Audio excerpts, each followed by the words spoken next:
YouTube live chat window, and I'm going to put that over there.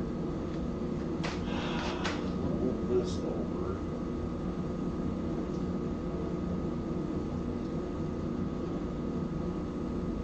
That's not what I want. I'm controlling the chat. Alright, okay, hold on.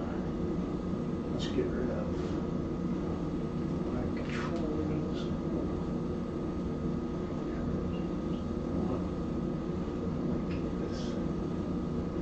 Keep this around. This might be something I want.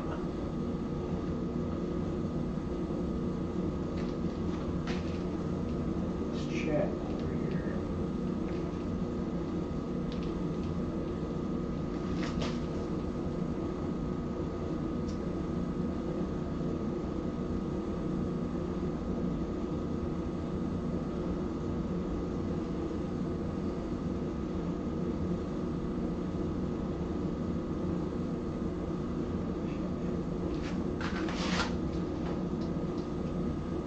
Hello.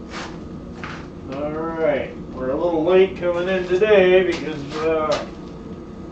yeah, well, we'll get to it later.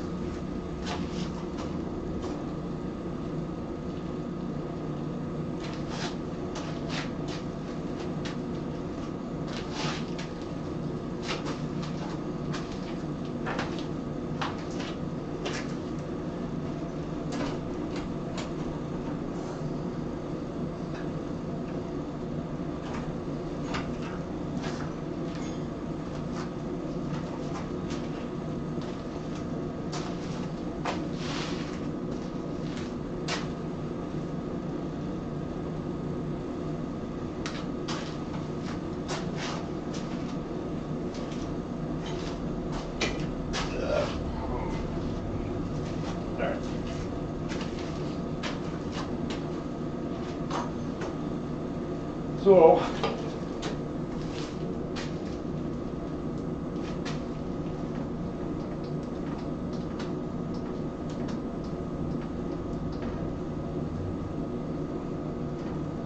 ready for peace. Current viewers.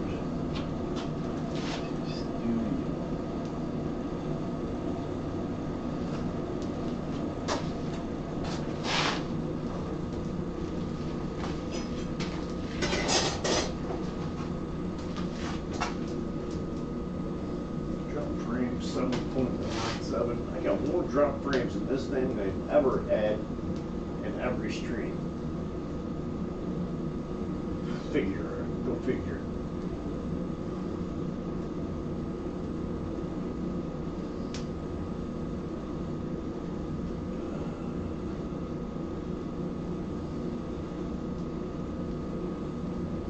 All right, Trail Dust, Tim Lilly. Hey guys, I wasn't even sure this was actually working tonight because I downloaded an update for OBS, and when I did, it just took all my presets and screwed them right up, and I couldn't find a couple things. But I got it all mainly back to where, kind of close to where it was. So we'll see what happens. I actually was out here earlier. I had a friend over, and well, a co-worker, the guy that I work with, was over, and he only had a couple hours to stop in, so we started making a Damascus billet, and we got it down. This is 15 layers. We got it down, forged down, and folded over, so that now you got 15, 30, 60 layers now. When he comes back, we're going to finish that up. Yeah, okay, hit the like button. I'll be honest with you, some people are, that's a real big deal to them. But me, you know, Trail Dust, you've seen. All my subs pretty much are people that I've met before and I know, and so that like button isn't a huge thing for me because I'm not trying to monetize. I'm not trying to, you know, get 10,000 subscribers or anything like that. I'm just here so we can hang out and have a good time and goof off on a Sunday night. Yeah, no co-workers anymore. Gotcha. Oh, you know what? I was going to bring home something from work and I forgot to. There's something I haven't made in a while. We could make one of them socketed chisels, wood chisels.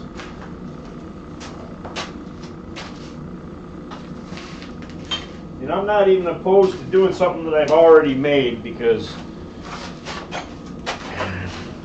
I kind of gotten to the point where I'm making more mistakes lately than I'm making good stuff. So I'm almost to the point where I want to go back to the basics and start over, you know, and not be afraid to do things I've already done, because, but then again, when you do that, you don't move forward.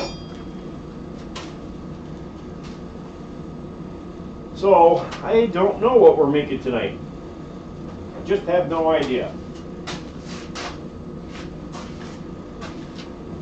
Like I said, guy came over today and we started out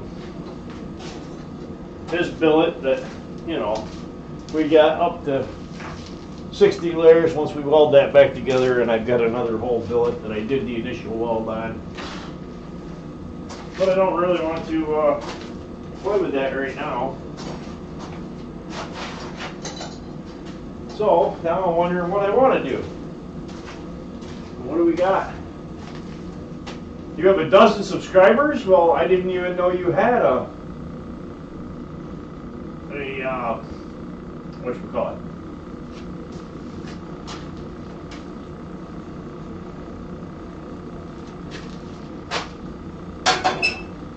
I'm going to say never. I am never, once I retire, I'm never going to want to go back to work.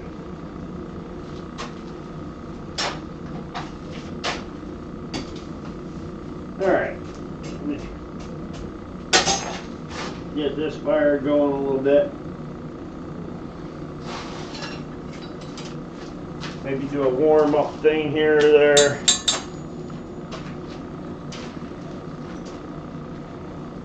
And I never did make anything with a leaf to go with that bottle opener.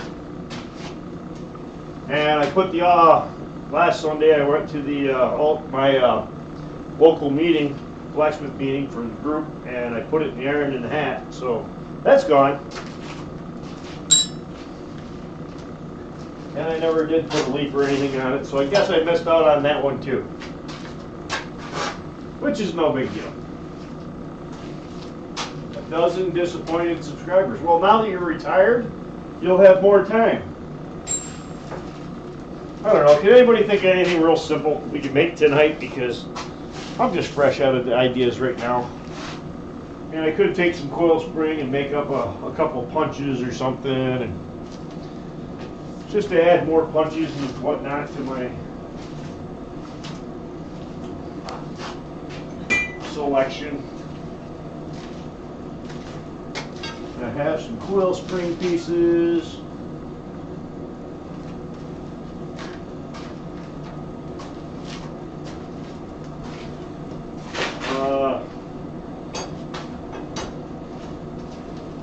I got all kinds of, you know,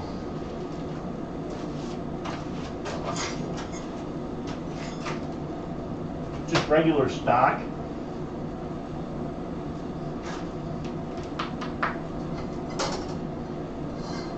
I still got quite a bit of, that's 1/8 by half. I still got quite a bit of real small stuff if I want to do any, like I did on the bottle opener, anything with a bunch of little small scrolls on it. I just don't know how to do it tonight, and I don't know, I'm lost. I mean,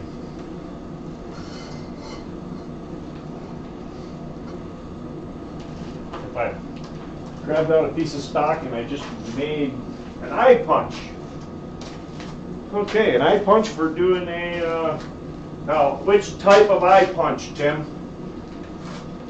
Because I've seen where they're just a round punch with a dimple in the middle so that you can punch that type of eye, and then I've seen other ones where they're actually like the shape of an eye. They go beep, beep, and got a round in the middle of it.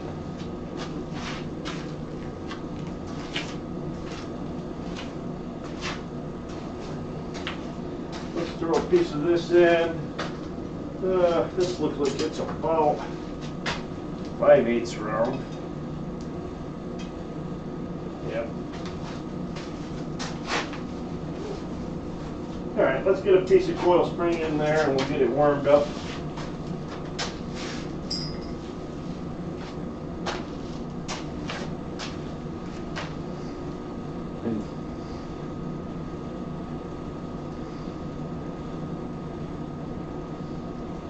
I was going to do a basket twist handle bottle opener. Oh yeah, basket twist handle. Well, like I said, I did mine. I never finished the flower or the leaf element part of it, and I put it in an iron in the hat and gave it away. So I guess I'm not, once again, not competing. Some basket twist variations. As far as what? Because I know the other day I did one where it was with twisted bars. And I just didn't like the way this one came out because two of the bars actually welded themselves together when I did the tightening up. So then when I untwisted it, those two being welded together, the other two stretched more. So it came out uneven because two of the bars stretched. I mean, or you can do the ones where they got the basket twist. I've never done, and I don't think I ever want to even try it, the one where there's a basket twist inside of a second basket twist.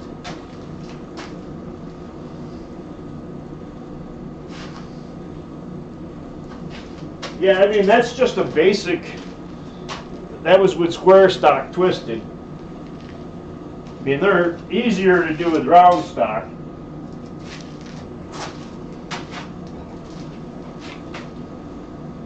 And I did that, that was, I don't know, I want to say 2 streams ago. But Tim said an eye punch. So we're basically just straightening out a piece of coil spring here and, you know, cutting it off. Tapering one end down.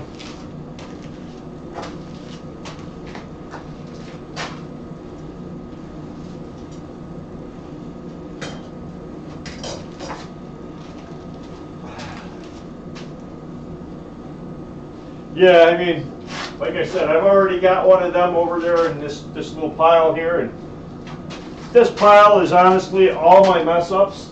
Well, not all of them, but a lot of the mess ups that I did on the live streams, just since I started doing the live streams. So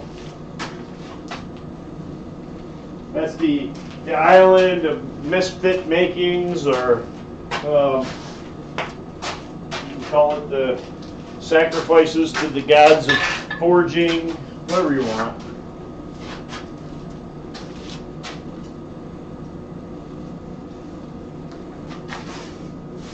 Yeah, let me get a little hotter.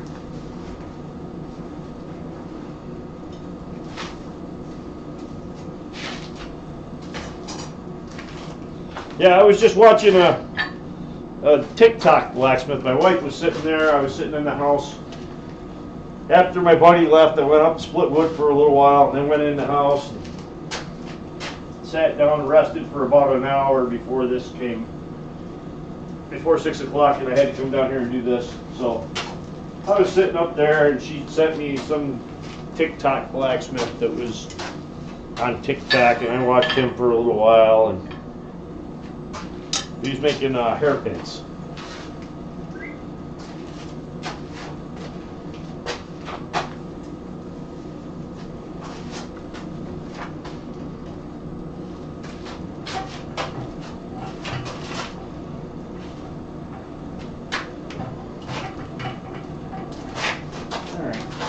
trying to just kind of cock it in there and get it to catch so that I can unwind it. But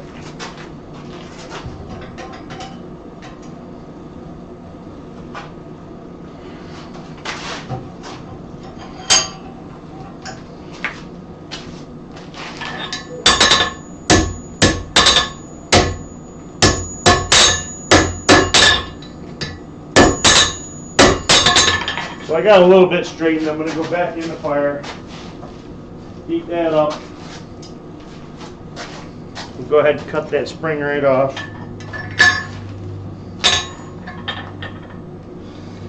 Then I'll leave the rest of that still kind of round so I know it was a spring. Island of less than perfect forgeries. Yes, yes. I suppose that could be the island of less than almost perfect forgeries.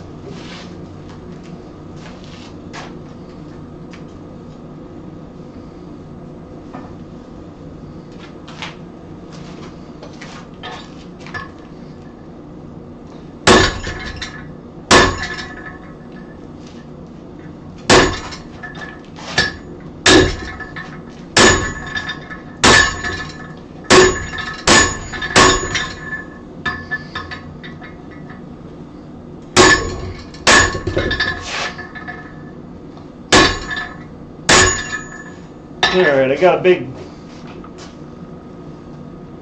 start to the cut in there. Let me heat it up. It looks a lot hotter on the camera than it is in life.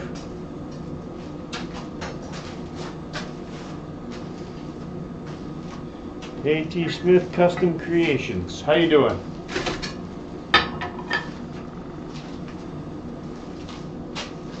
Yeah, I got a lot of horizontal surfaces I need to clean because I had somebody else here today for the first time in a long time, and I was like, oh God.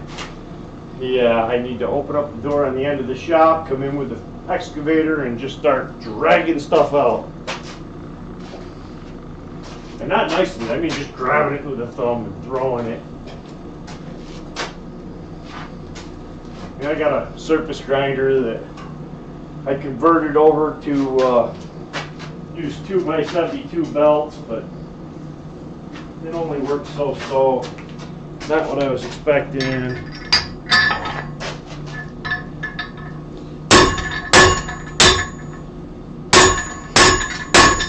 So because of this shape, I'm kind of cutting from two sides instead of spinning it all the way around. And you can see I got that almost cut through. Should be able to just grab another pair of tongs, break that right off.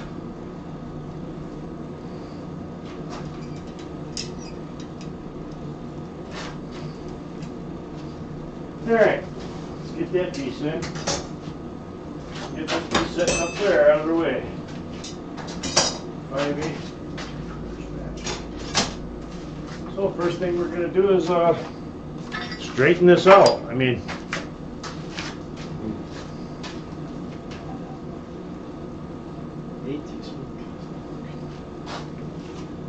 alright, so Tim said an eye punch. Now, it wasn't specific as to which type of eye punch he wanted.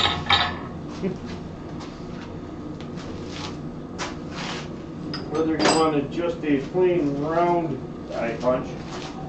Let's see what I got here. Probably be a good one for me to make because I probably don't have very many eye punches. If any, I may have given away the ones I had to somebody who was trying to do something.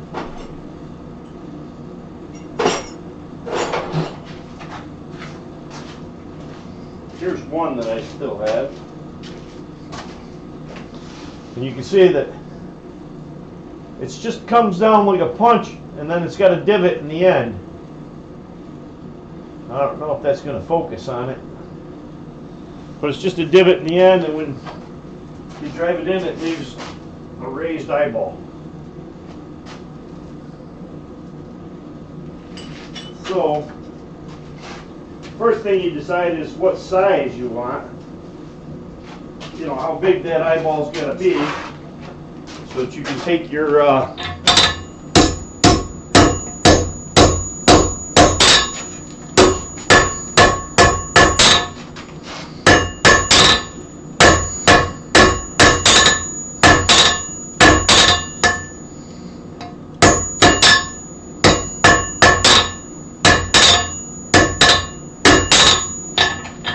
Alright, so we got our bar straightened out.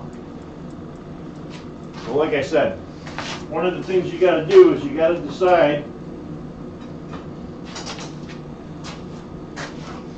what size that eye is going to be. And then taper the bar down to that size.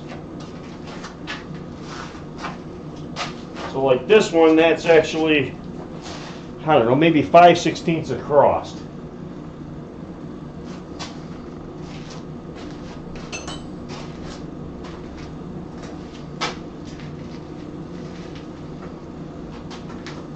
So before we go ahead and start drawing that down, I'm just going to bang on it from both ends a little bit.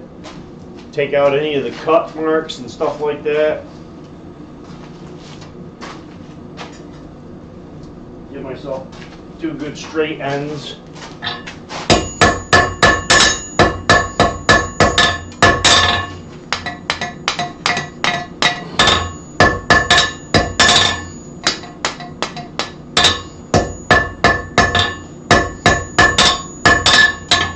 So all I'm doing is getting that end nice and straight.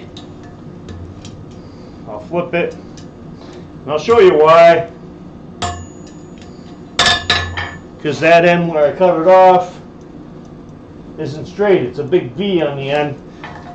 So I got to make that flat before I go any further.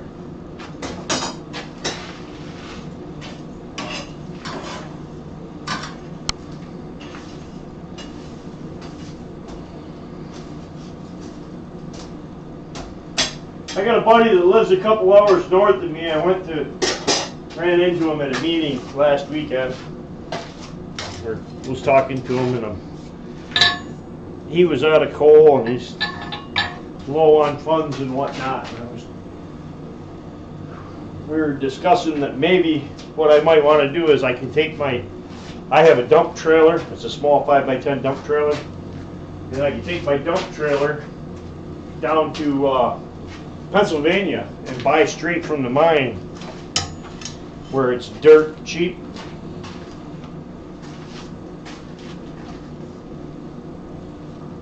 And I told him we could take his truck if he wants to and hook it onto my trailer. We'll make a day trip out of it and ride down. And I'd be interested in just taking a small sample of what he picks up to see what the quality is compared to what I got.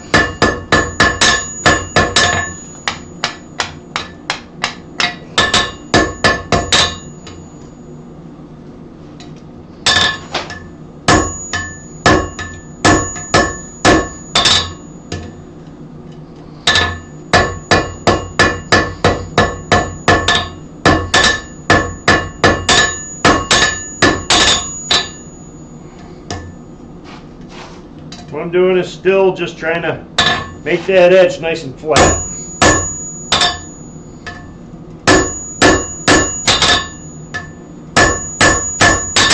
I think it worked better if I was hammering it than when I was trying to do it on the face of the anvil.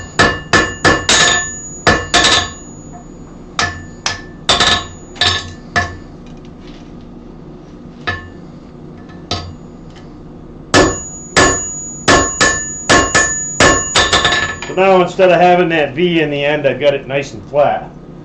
I just got to go back and straighten it all out again. I had it pretty straight.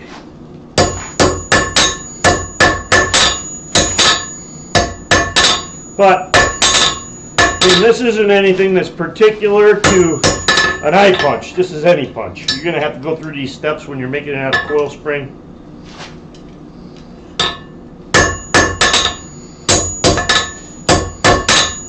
Either got to hammer them flat or grind them.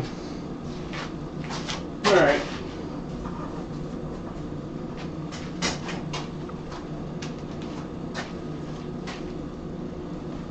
That's going to be a real easy project there, Tim. An eye punch. But if that's what Tim wants, that's what we'll make.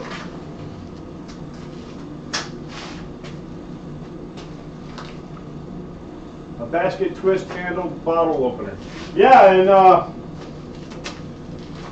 for a while, Alexis, every weld I did took, and I didn't even have to, you know, try. I mean, it just seemed like they just went together, and I wasn't even stressing, you know, that I was making a, well, but I'll be honest with you guys, a lot of these guys, after I did that candelabra, I kind of just dropped out and didn't do any smithing for well over a year. I just,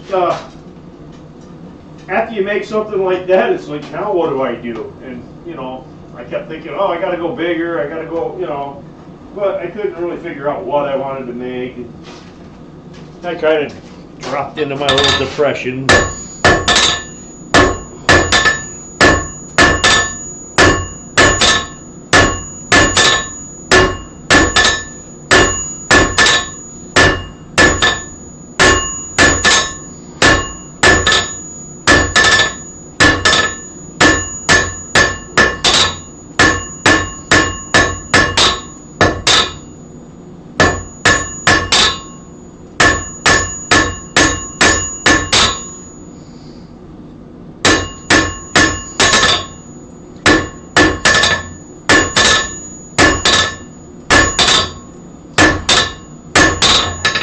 Alright, so you can see now I tapered it down,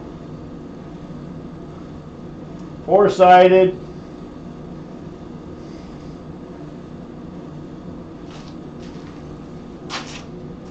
and that pushed out a little bit on that edge.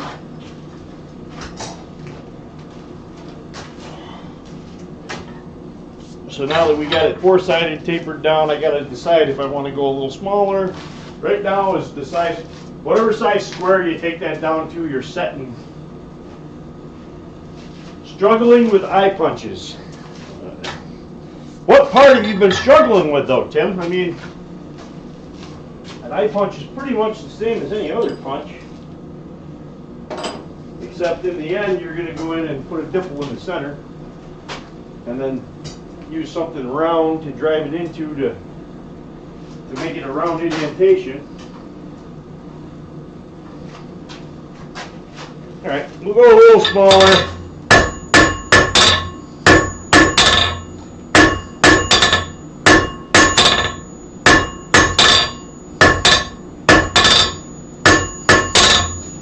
That looks good. Now we're going to round it up.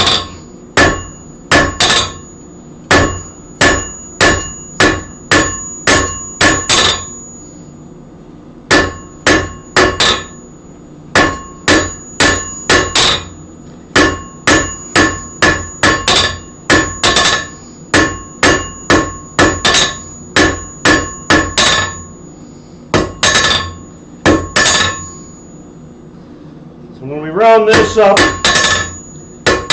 we're just going for our 8-sided octagon. You can see it's still got the flats and it's still octagon shaped.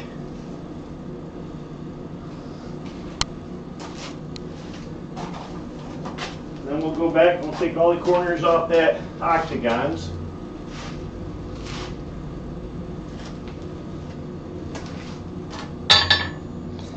So what, yeah, like I said, Tim, what part of it were you actually struggling with on the eye punches? The other thing is I'm not putting a big, long taper all the way down to it. I don't really need it. I'm not going to drive this eye punch in 2-3 inches deep, so I don't need a huge taper in on that end.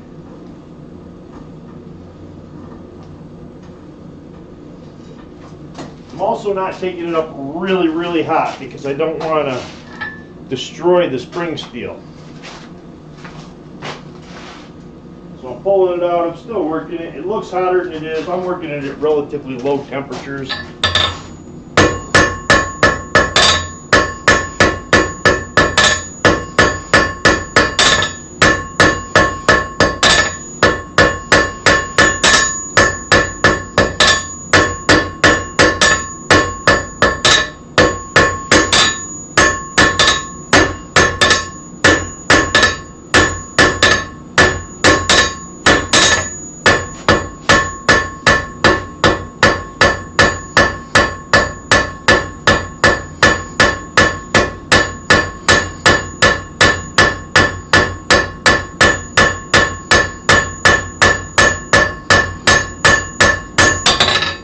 So I've got about that much of the taper, maybe 2/3 of the taper, rounded up nice. I'll heat up and finish the rest. I mean, and this is spring steel, guys, so it's not working in mild steel that have been done by now. It is a little bit harder to move.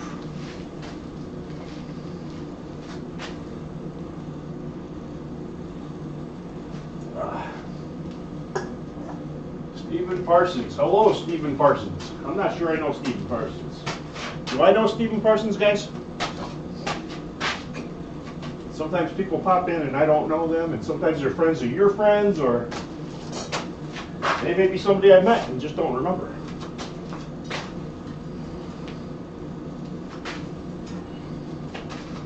Alright, we're going to work it up the rest of the way.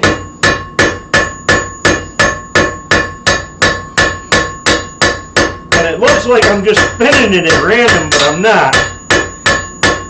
Every time I see a flat spot, I'm hitting right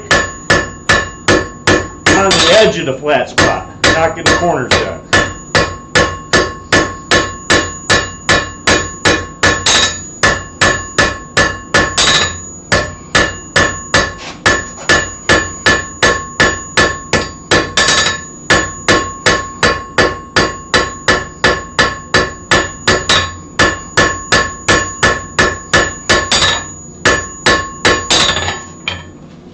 You can see it's pretty round.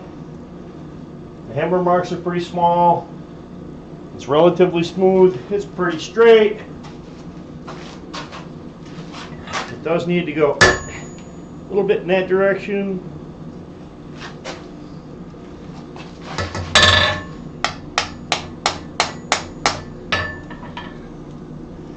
So now you can see it's tapered down, and I'm kind of close to the other one. This one might be a little bit smaller eye punch. Or I could just cut a little off. What I may end up doing is filing that just before I punch the eye in it.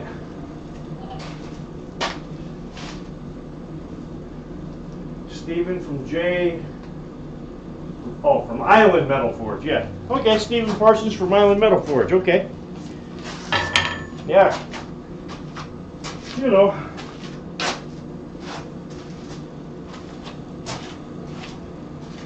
Yeah, that's a shame. I mean, that Yamas thing we all watched and we all loved and enjoyed. And,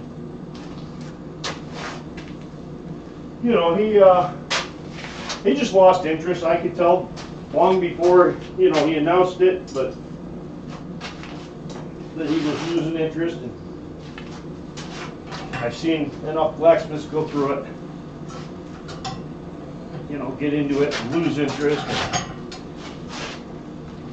Okay, so we're going to clamp that in the vise. I'm going to just hit the end with a file.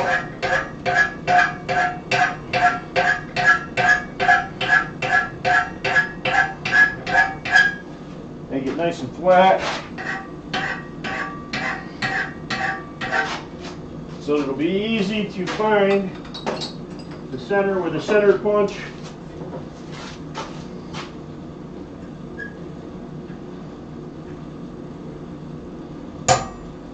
Give it a nice light hit to make sure I'm lined up where I want to be. You can see I'm kind of trying to push it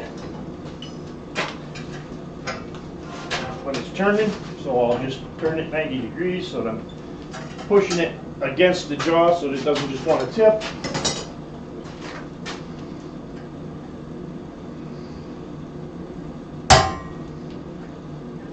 And try to move that to the center. Now it's still really hot, so I'm kind of being careful about where I'm touching.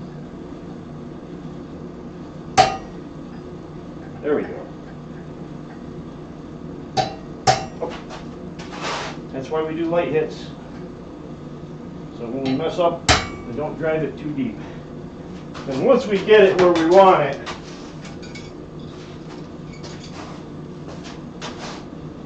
we can drive it in a little better. All right.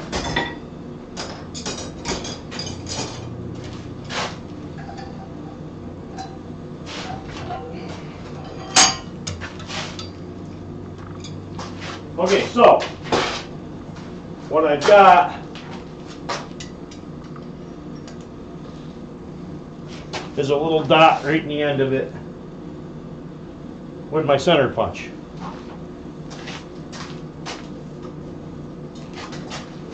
Put it back in, heat it up again. I'm going to drive that center punch in a little bit deeper. And then I'm going to go find a small punch that has a ball end on it that I can drive in there and make it so that it'll leave a round ball eye opening instead of a... I've seen them wear both ways.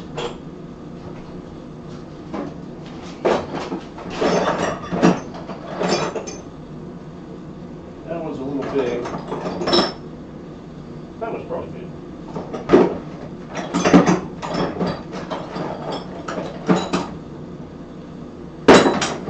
All right. So it's just got a ball on the end and it's round. Or maybe this one will work better. I'll have to see.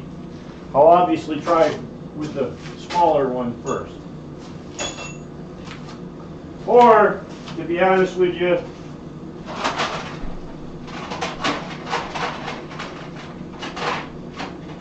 if I had to do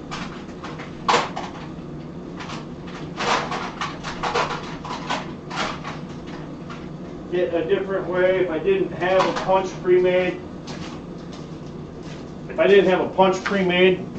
I could use a small ball from a ball bearing. This is a round head rivet. What I could do with this rivet is just find myself a monkey tool or a bolster plate. Take my bolster plate, drop the rivet in the corresponding hole, and then just drive it down onto that, and that'll put that impression up in it. Maybe that's what I'll use, that rivet. And at the same time, this would be a good way to make a rivet, you know, rivet setter, so that you can reach in and peen over your rivets and keep them nice and round.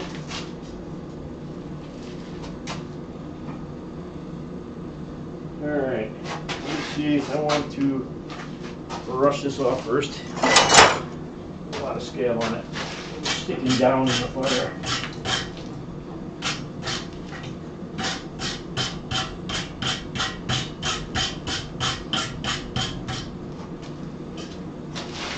It was sticking down in the fire, actually burned up a little bit on the end. Now you can't see it because it's way too hot. But I'm not going to let it stop me. I'm going to go ahead and just work it the way it is. You can always go back and file if one side's a little thicker than the other.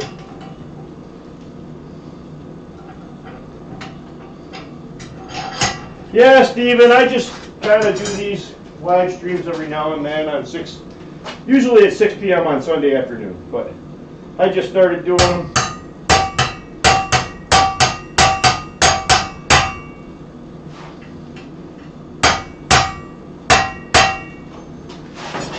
All right.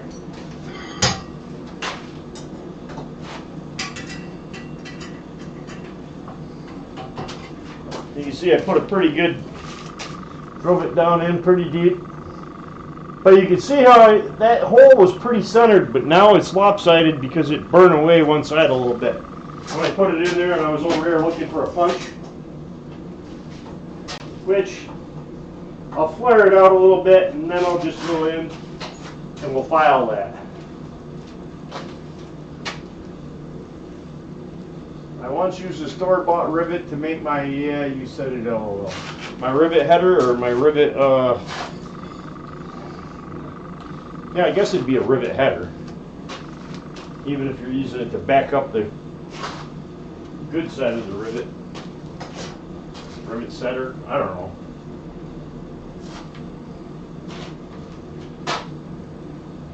But yeah, now that we're on live, you'll see how many mistakes I make and how I'm nowhere near as good as everybody thought I was.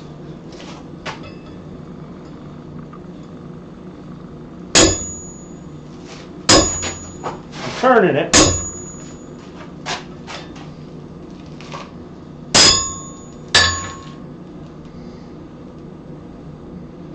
That gave me a good dimple, but it bent it, so we will have to go back, and when I go to straighten it, it's gonna fight me, because when I go to straighten it, it's gonna crush down and make that uneven, and I'll have to go in some more. I may have to file it first to be able to get it just right.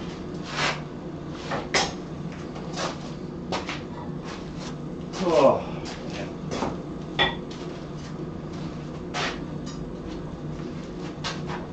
All right, so now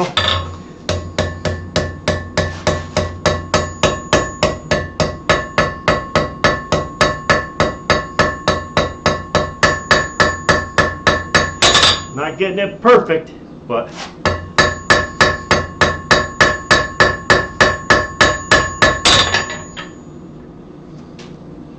just doing that actually, it straightened a lot of it out.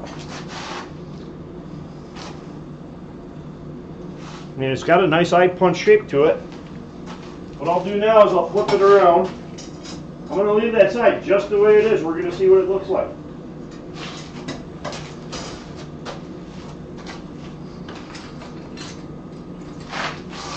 So I got a piece of copper here. And after I'm just going to kind of knock the end that I'm going to hammer on back in so it doesn't mushroom as easy. I got a buddy who does these in 8 a.m. Monday morning. Yeah, well, you know, tomato, tomato. Not my fault you're not right down there. But I got a buddy who does these, and he makes them six-sided, you know, on that end, just by hammering them. And every time I try, I end up with just a disgusting mess. So we're just gonna taper it in a little bit. Short taper.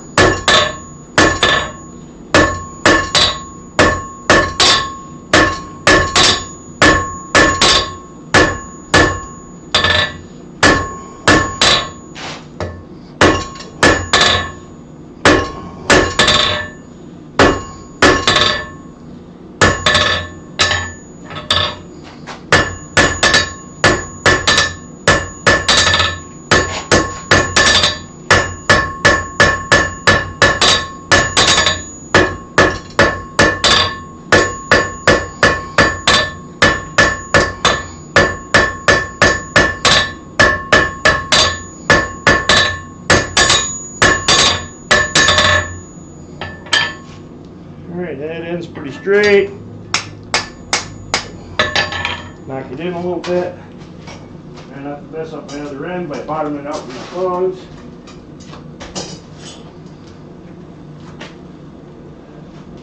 So yeah, Steven, if this is your first time joining in, sometimes I will have a project that may take a while. Like when I did I call it the Thomas Memorial bottle opener. That one took, I think, probably close to 4 hours. Sometimes it's a little project like this because I came in and had no idea what I wanted to make. I did get my my motor fixed on my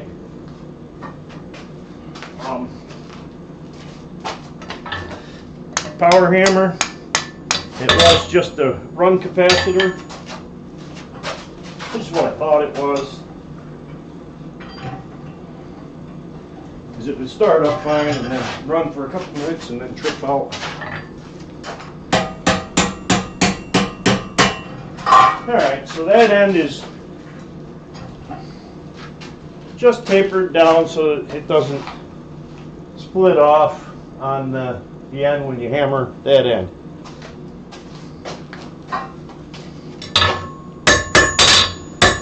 Generally, on something like this, I'm not even going to harden it, because I know that I'm always going to be working in hot metal, and it's going to be softer than this.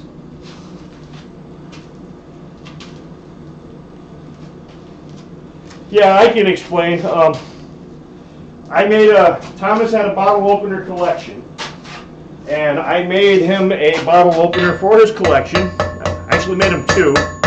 One of them was a pretty ornate one. So when Thomas passed away, I kind of decided that, hey, you know, that following week I would go in and I would make another bottle opener the same as the one that I made.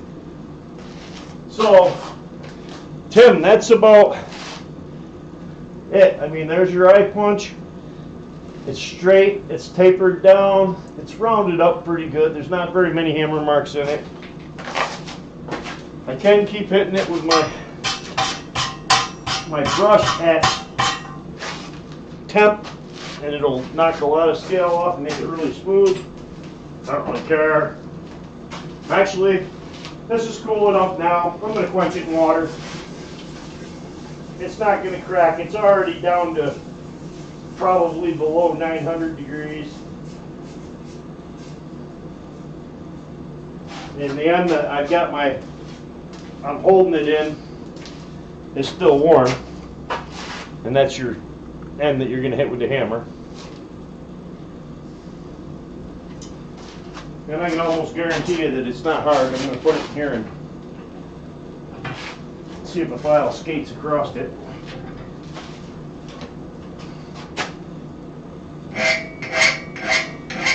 It's biting, but barely, so it did harden up a little bit.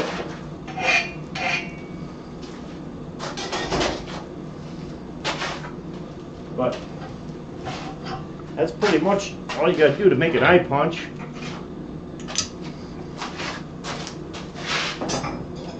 I'll grab it with this end's still hot.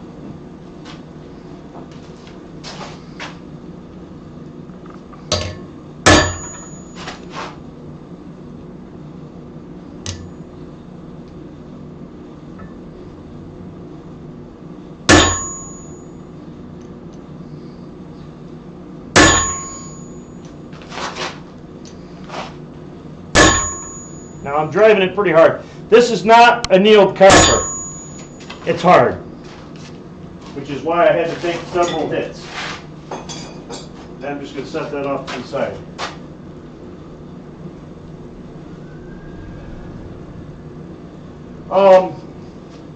Yeah, Thomas, he used to work for Roy, Thomas Goodemill. He took his own life. So then you can see you've got your little eye in there with the raised eyeball. And it's pretty round, pretty reasonably good. Like I said, this piece was not annealed. I used it to test my touch mark a long time ago.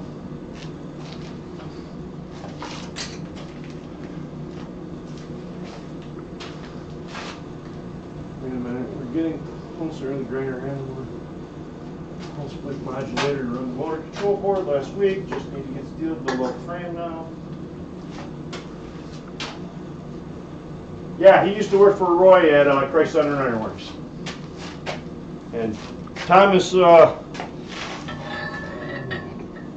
was my forging partner at Quad State in 2023, and me and him entered the fork and spoon competition and took like second place in the novice class. And he was just a good guy, fun to hang out with. He was at Quad State again in 2025, but we didn't forge together because they had individuals and not couples like they normally do. But yeah, that was Thomas, the hand model. Or at least he was before Eli, you know, messed up his hand. But I'll see, yeah. So I made a bottle opener, and let's see.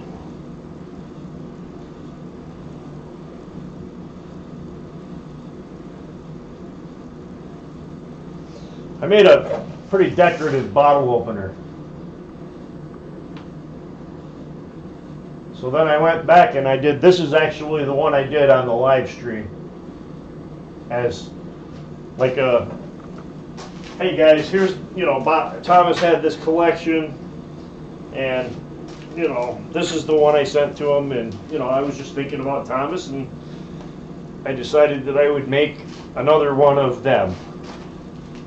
Okay, well, that's an eye punch. That's pretty fast.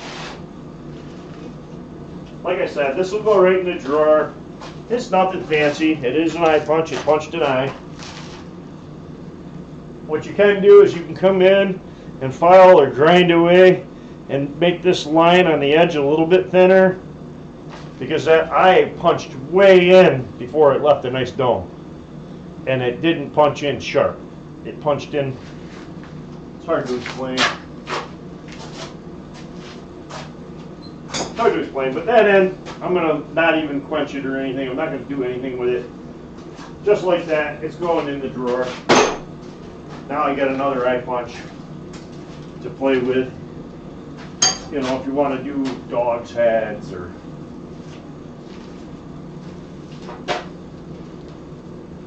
Yeah, I know, it came as a surprise to a lot of people. It was pretty sudden. And I saw a statement somebody made, and I kind of thought, just by the one statement, before anybody was actually saying how it happened, I kind of knew how it happened, and, you know, but it wasn't my place to tell everybody exactly that he took his own life. It was somebody else's place, and then once it became common knowledge, it's, you know, everybody knows. So if you suffer from depression, seek somebody out, talk to somebody.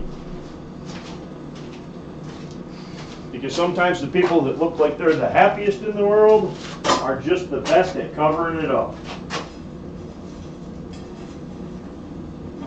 Alright, let me clean a little bit of clinker out of the bottom of this fire.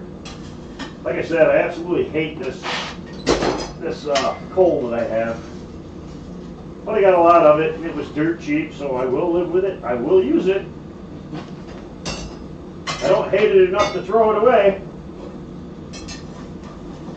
Even if I get better coal.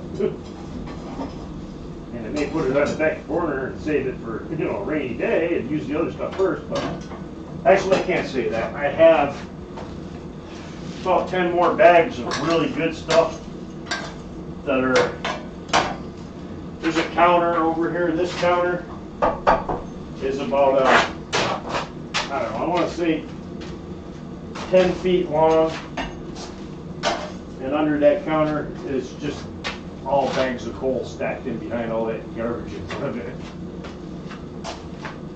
So I have about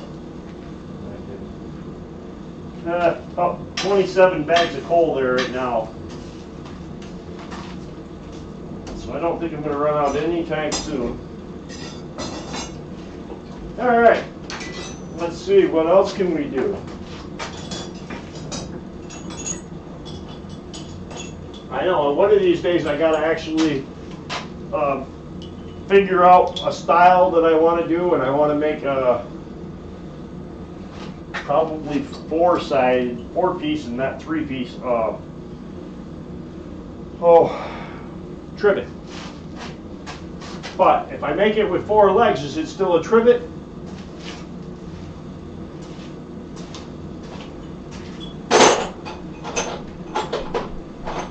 That's the real question. Does anybody know the answer to that? All right, let's see. We did that.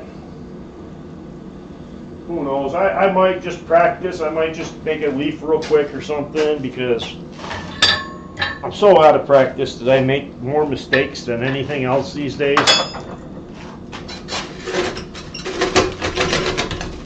I'm spinning my anvil around because I've got a rounded edge here. I want on the far side.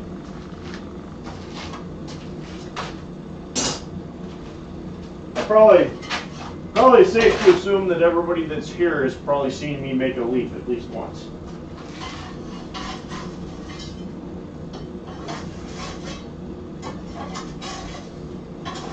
Oh yeah, I got some pieces of copper in my toolbox at work that somebody gave me. But they're like, one of them's like, two of them are like 3/8 and they're about a foot long. 3/8 round and 1-inch round. And I've been thinking I'd bring one of the 3/8 home and use it for to make a leaf hook out of it out of copper, just because it's different.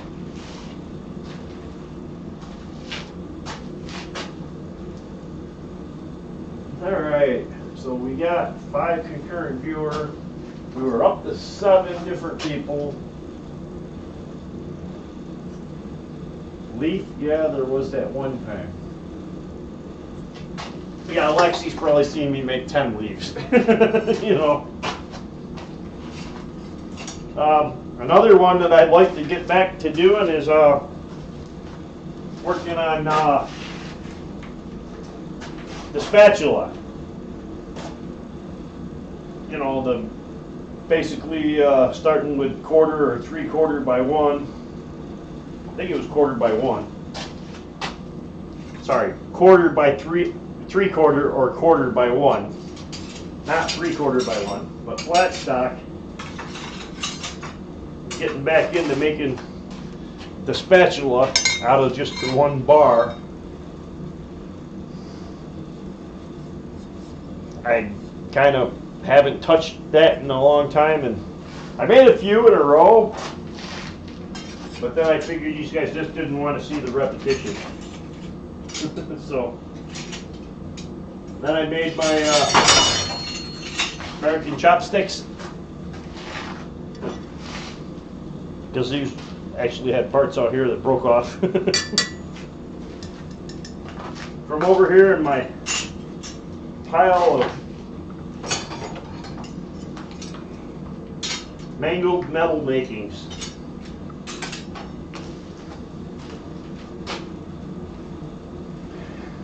Alright, anybody got any other ideas? Something simple. I don't know what time it is. I feel like we've only been here 15 minutes, but I know it's been longer. Yeah, it's been an hour.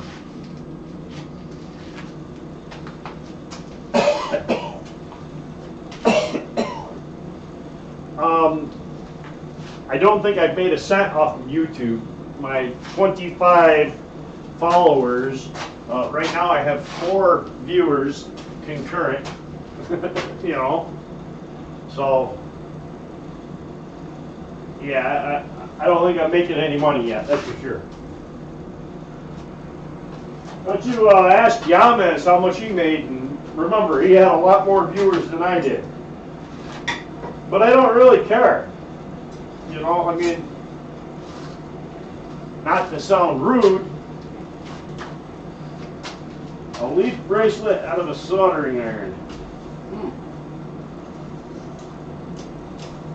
Was it pretty heavy? I mean, and was it copper?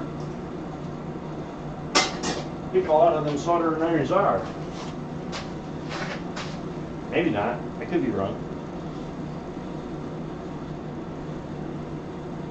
Leaf. Man.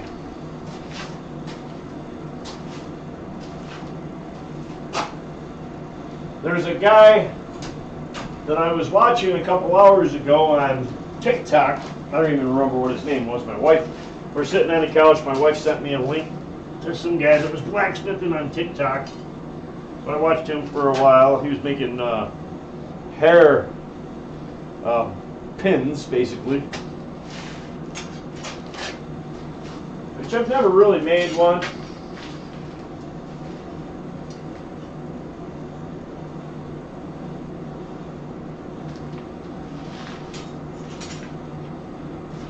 At peak, you made a $100 draw every 3 months. So, At that rate, $100 every 3 months.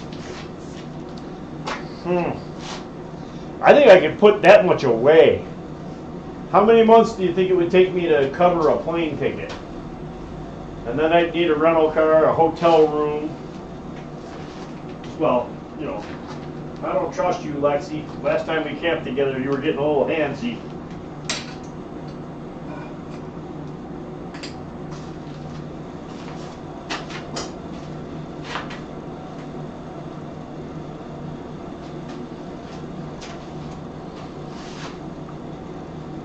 What else can I make? Yeah, like I said, I think I'm going to start maybe a spatula. The only problem is I cannot remember at all what the dimensions were for how much to leave for the spatula. But that's all right. That's half the fun of it.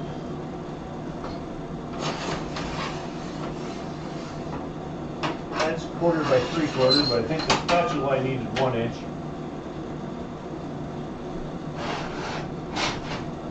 That's 3/8 by 1. There we go. There's a 1/4 by 1. Yeah, 1/4 by 1. I think I'm just going to goof around and, you know, about an hour from now, wherever I'm at.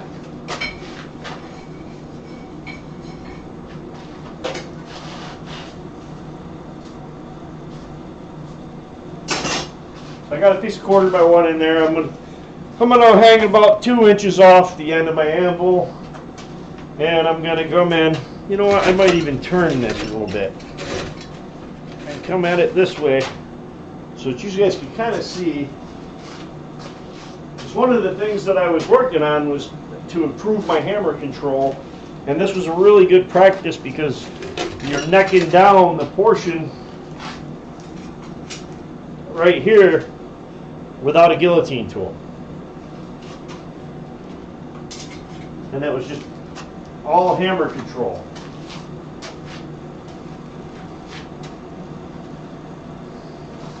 $25 years. Yeah, well, that's 25 years if the ticket prices don't go up during them 25 years. I can afford today's ticket in 25 years. Or if I just stop buying toys.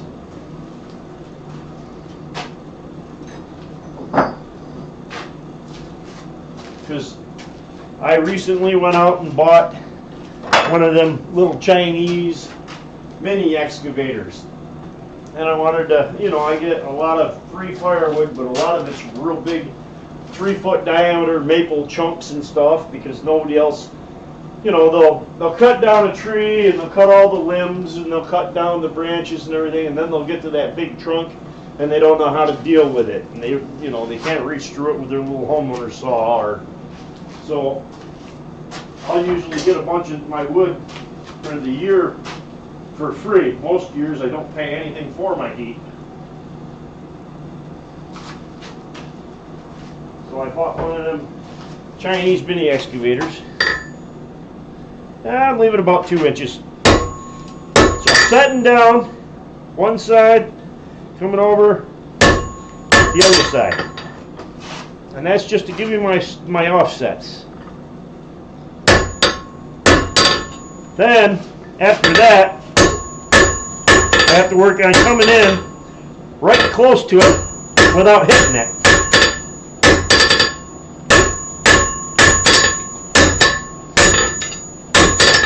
You can see I started to put the shoulders in.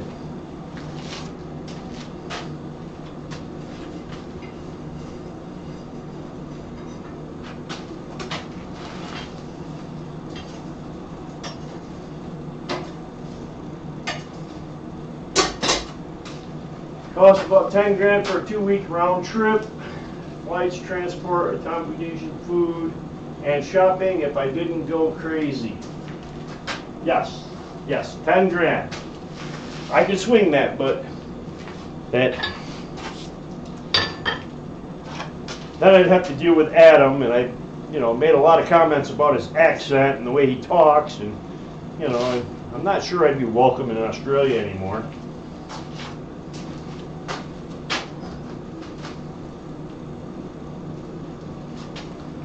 like I said, you guys have seen this before, but I've been making everything I've been making on live streams lately. I've been messing up, so I need to go back to basics a little.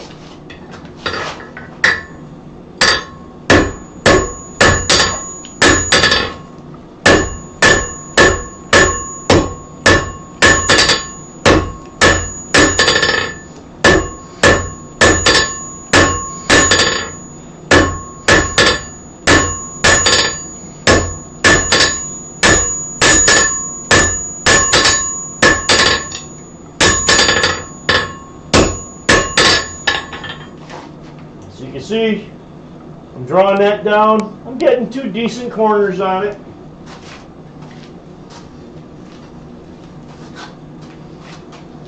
And, you know, hey, lots of people will go right in, take that spring fuller, take that guillotine tool, the blacksmith magician, whatever you want to call, or whatever tool you want to use, and make them without doing them by hand, and there's nothing wrong with that. There really isn't.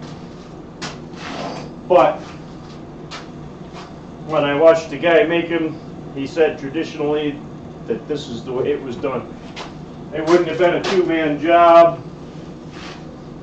You wouldn't have, you know, had a helper to use the top and bottom fullers. And it was just by experience and hammer control.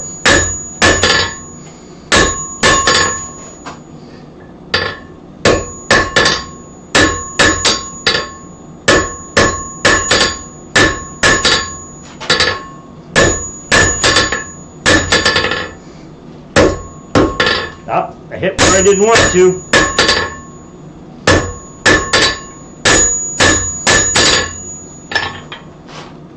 And it's knocked right down.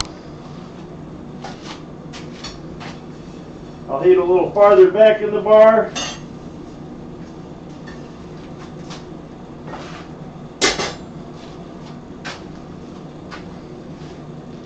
I'll hit a little farther back in the bar, and I will do the same thing. I'm going to spin my anvil so I don't have the sharp corner. I'm going to spin it back that way. These guys will just have to deal with it. I'm going to come about the width of my anvil and do the same thing on the other end of the bar.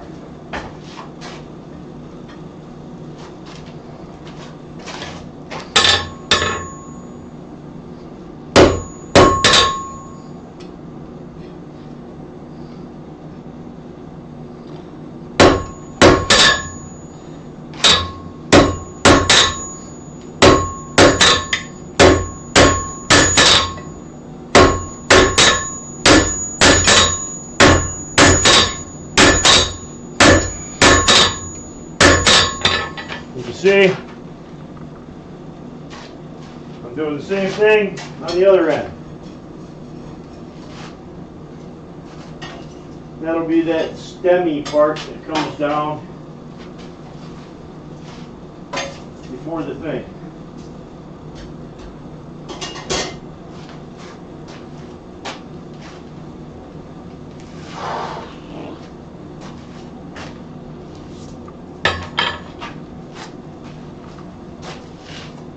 And yeah, when you watch, it's like the one guy I was watching, his name's Steve Mankowski. He was a blacksmith for years at Colonial Williamsburg under Pete Ross, and then he, you know, started his own shop, but he specializes a lot in historic reproduction stuff and whatnot. And you know, 40 years of 8 hours a day, 5 days a week, 6 days a week, hammering, and the guy hits exactly how hard he wants, exactly where he wants, and there's never, you know.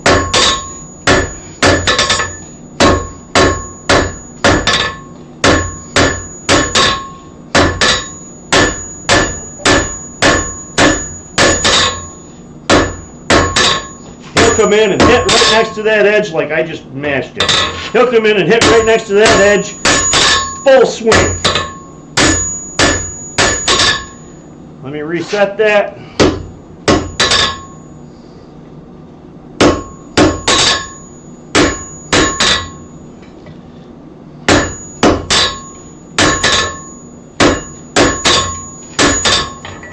You can see I reset that because I hit right on the end and that whole lip just disappeared in one hit.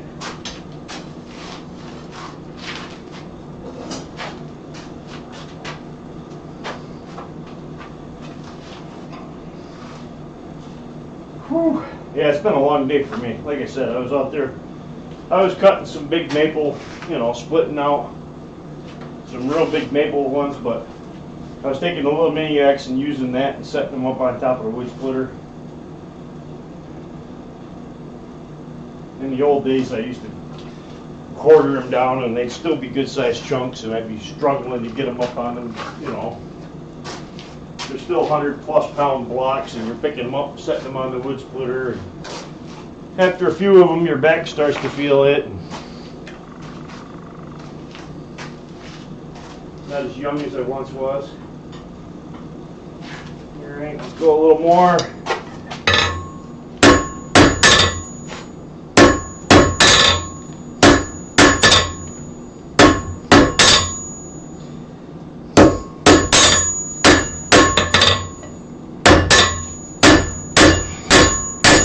Through the center, I'm getting thick, so I'm going to pound that down to a 1/4 inch.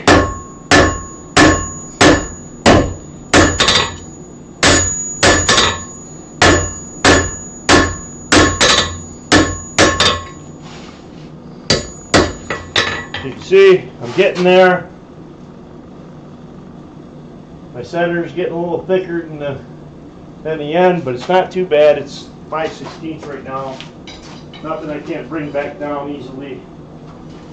I'm going to go cool my handle.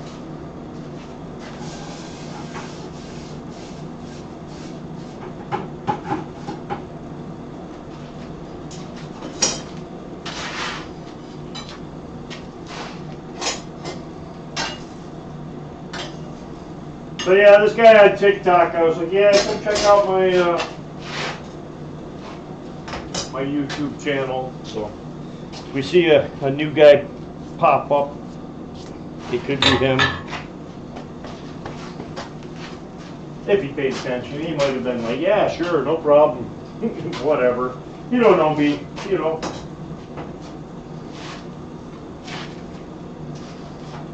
And like I said, most of the on here are people I've met personally, and so alright, I want to spread this a little faster, so now I'm going to start tipping my hammer and driving the corner in.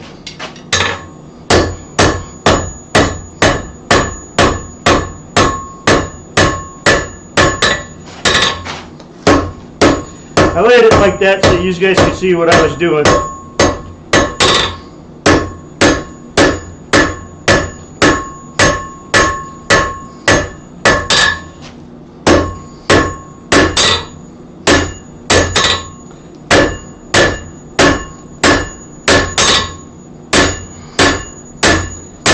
And once I get this flattened back out, you'll see that I made a lot more progress in that one heat because I was drawing it.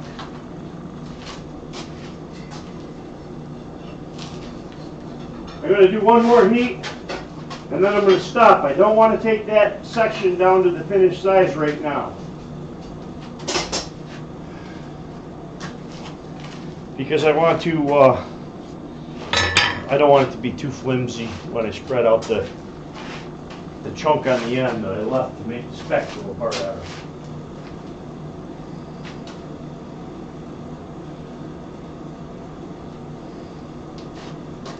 Oh.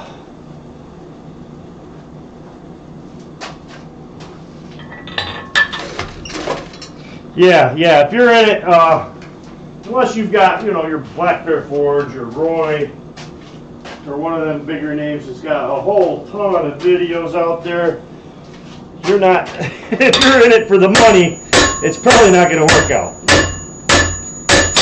If you're like me and you're just in it just to hang out and bring the gang back together and give us a place to hang out on Sunday nights like it used to be.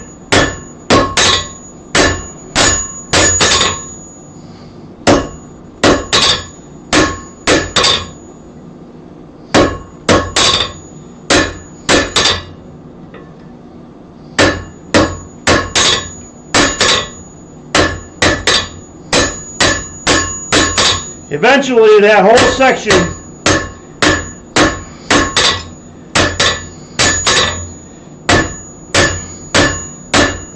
through here will be made square and then rounded up. But for right now, we're going to come in, we're going to cross peen that and start spreading that end. I'm going to cool my handle again.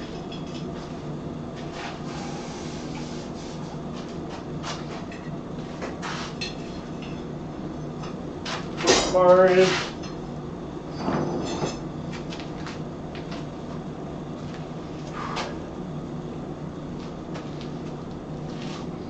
Spread this for a little while, see what we get. See if we get a spatula or if we get another reject piece that goes over here in the scrap pile.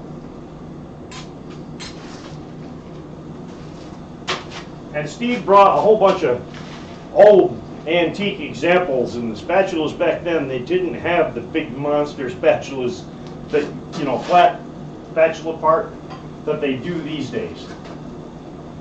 Hey Jeff, I couldn't even think of what I was making tonight, so we're freestyling and just screwing around. And I wanted to go back and do a spatula again because it's a good exercise in hammer control.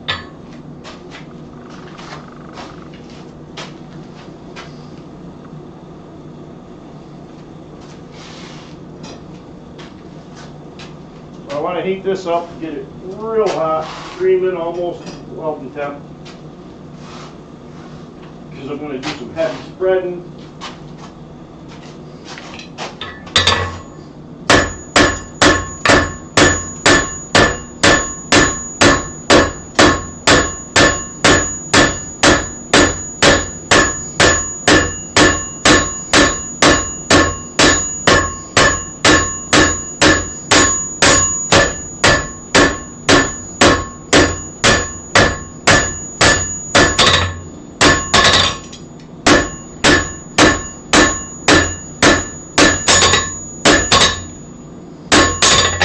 You can see I started spreading. It's a lot of work to spread that. But the more you spread it, the thinner it gets, the easier it gets too, because it's thinner, so it heats up faster.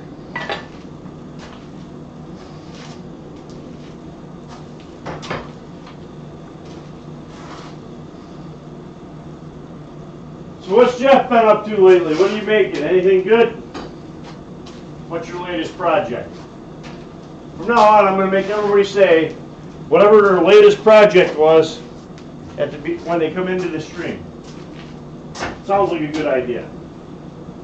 The only people I'll excuse will be the newest people.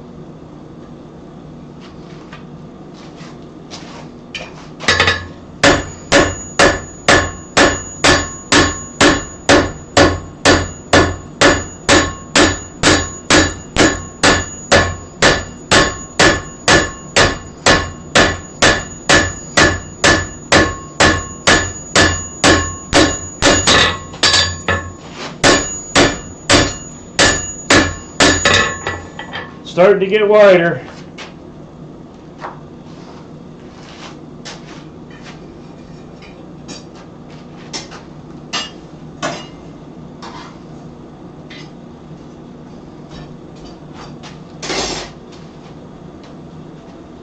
And a lot of times you'll end up with a thin spot right where that meets the stem.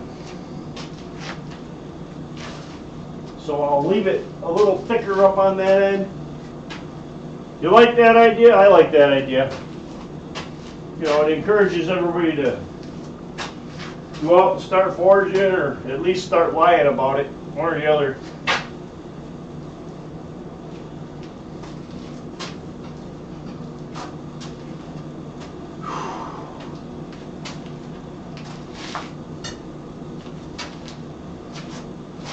starting to warm up here.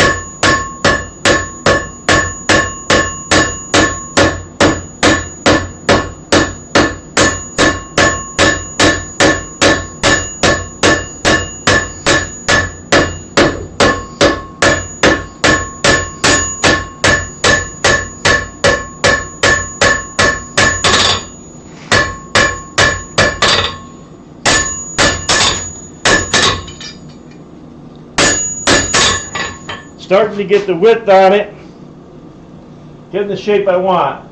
If you see back right near that, in this area, I'm leaving material there.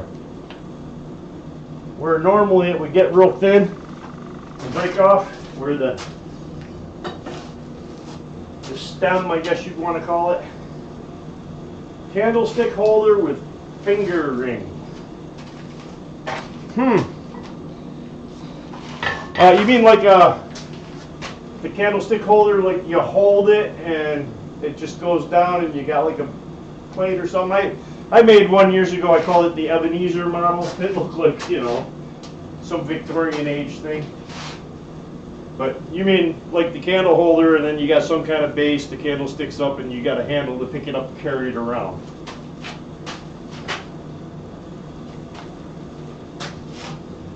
Another one I could do one of these days is that miner's candlestick that clips on your hat. That's an interesting one because I'd have to literally go back and watch a few times in a row. The one I did, the guy, he would draw parts down and leave parts on purpose, knowing later on he's going to go in and use that material.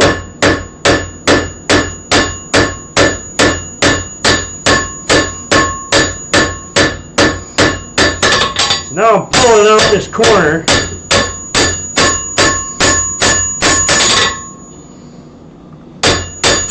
Did you see how I pulled that corner out compared to that one? Because they look pretty much the same on the last heat.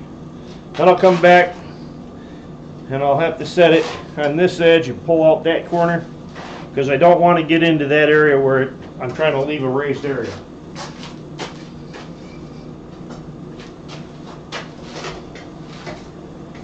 And I tried that before, doing that over the edge of the anvil and trying to make a nice little triangular spot where it fades right in. And it was hard. It was really difficult, and I ended up going back in, how did I do that? I'm trying to think. I ended up going back and, you know, I'm just going to spin this around and do the same thing the other way. Right here. I ended up doing it with a set hammer, like a flatter. Because I just didn't have that hammer control to be able to go in and... So I'm tipping it a little bit, going in, pinching some of that material, driving it out.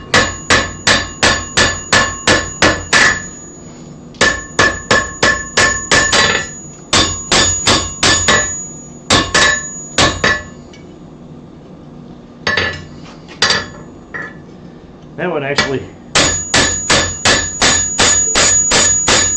came out significantly better than the other side, and the nice round it's got and compared to that one. But it's starting to take shape. Steve would take that and draw it out the other way, at least another inch longer. You know, and be like, ah, hey, piece of cake, just draw it out that way now.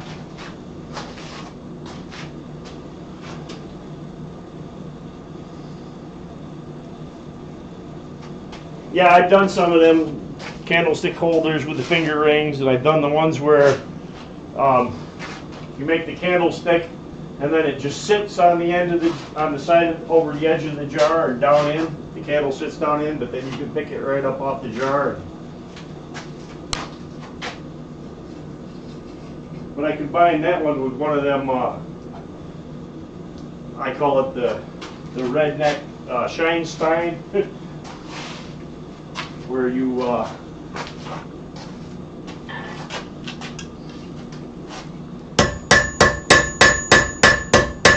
just trying to push some out a little more to get this side to match the other side, because the other side came out real nice. So I have to be careful of not getting into that one area where I don't want to.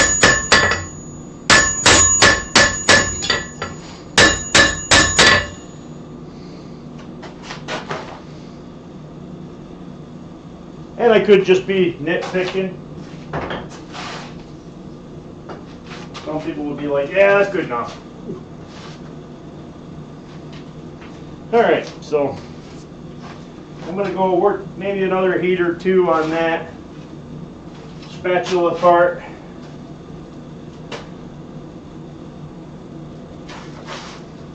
Really should grab my straight peen hammer, but nah. Yeah, I'll grab it.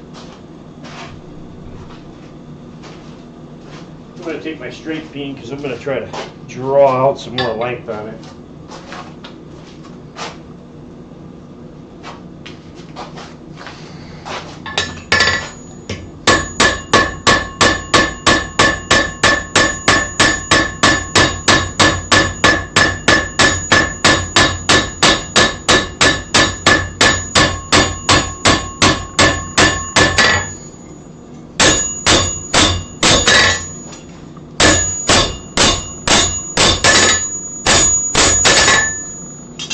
Now, little imperfections, like here is a little too high, and I got that little divot. So little imperfections I can touch up and hit with a file later. Because when you get it this thin, if you try to hammer in, make a skillet, yeah, okay. Make a skillet, I got a blank back there somewhere, a nice round blank and a handle blank that have been sitting there for several years. All right, now I'm gonna do a little smoothing up, evening out, and rough shaping, but it's gonna be, you gotta be gentle. If you're not, you can go just bold.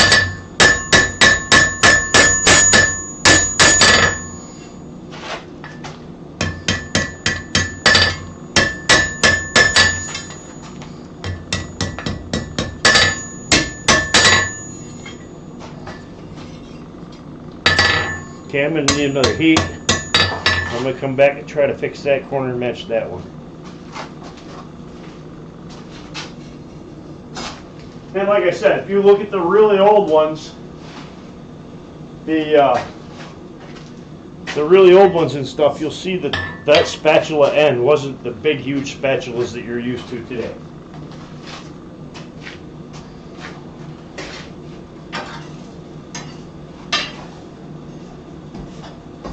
And over last summer, I took a class on, I went and saw a demonstration of doing these, and I liked the guy so much that I immediately, while I was watching his demonstration, signed up for an upcoming class he was offering. And then I realized that I had signed myself up for a cooking and forging class. This. Because you were using the utensils and stuff.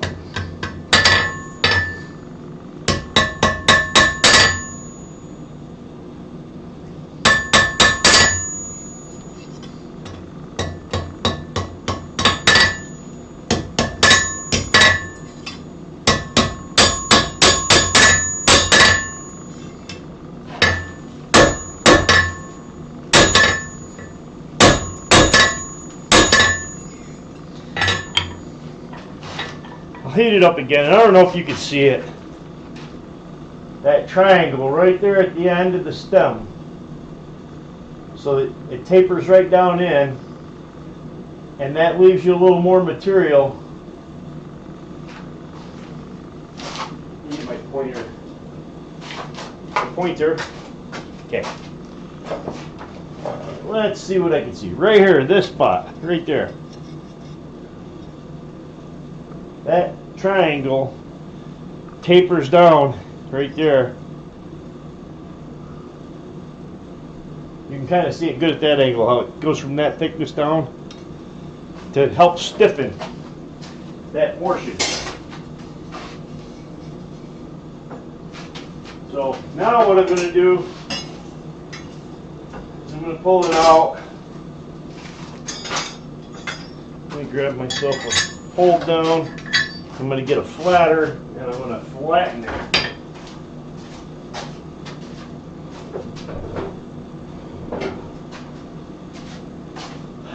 All right. So now you know what? Hammer there, flatter here. I got this. Now I'm going to run a flatter down it and flatten it out a little bit.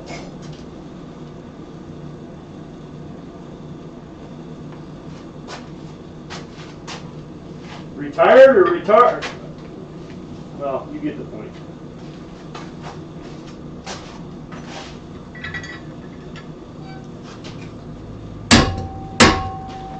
All right, now I'll come in. I'm going to be careful not to mess up them edges. I'm actually going to clean them up and make them crisper right now.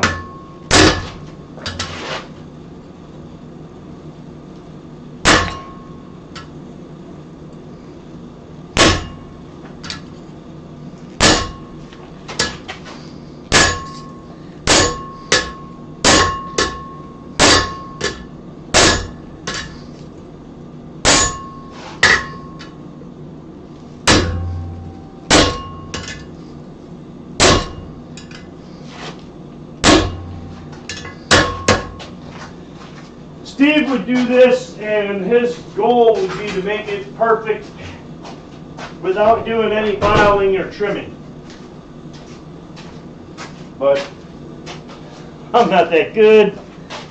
So basically, I've got everything made. I just need to do some filing to make it even. I got to knock it off a little bit to that one side to get it straight. But it doesn't look bad. I mean, I'm going to file a little off this corner to make it match that one and straight along that edge. But now I'll go back and round up that part.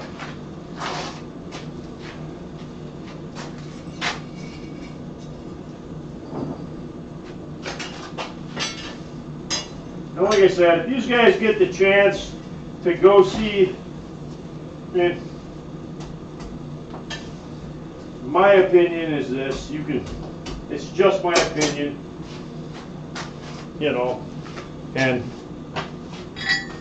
I think you learn a lot more to watch a blacksmith that's done historical stuff or, you know, even modern stuff, as long as he's been doing it every day, day in, day out for a long time. You know, you'll learn a lot more from those guys than you will from some guy that just started smithing when Forged in Fire came out, and maybe he even entered and made a knife and participated in Forged in Fire. But when you watch guys that have true hammer control, them other guys, you just see a difference. It's a world of difference. They're using different tools to make things, and the other guys just, you know, going in, throwing it on there, coming in perfect right there, making, you know, setting it down, making pullers. All right, let me get up in there and reduce that size down to square. Try to get right up in as close as I can without hitting my good spot.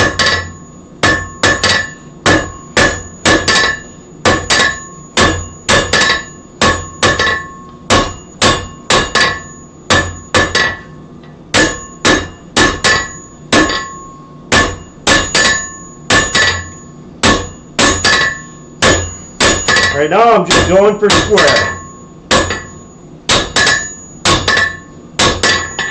Just going for square and going for even and the same size and thickness all the way up through.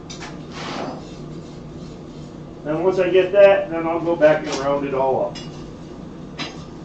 Then the only thing left is the handle, which I don't know if I'll do tonight. Yeah, my hammer control's the same way. There's a lot of variation to it. So You're preaching to the choir, Kevin.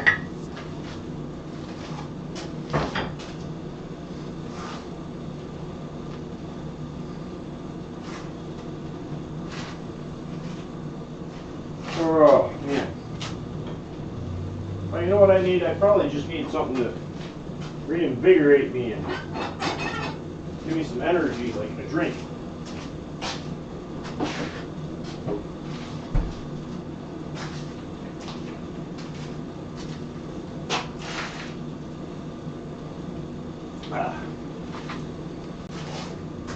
But it has been a long day, and I was down here forging for a few hours earlier. I don't know how I used to do it for 8-10 hours in a row, non-stop, because, man.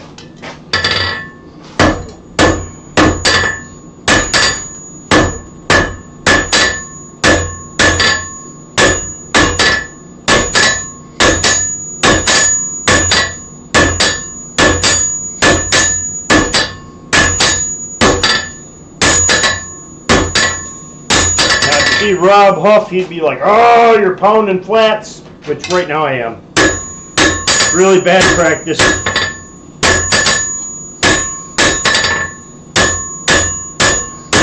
Shouldn't be doing it. I should be at least tipping my hammer or using the edge of the anvil. One or the other. Alright, I got most of that, so I think I'm going to just round up what I got down to the blade. We'll call it the blade.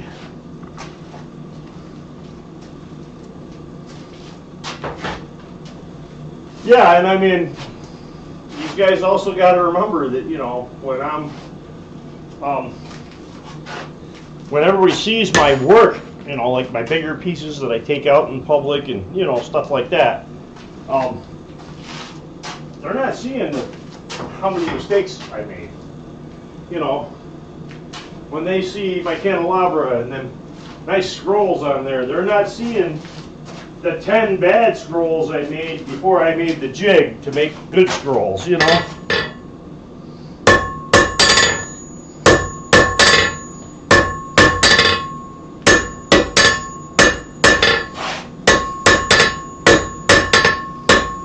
So I'm just working right here, right next to it, trying to get my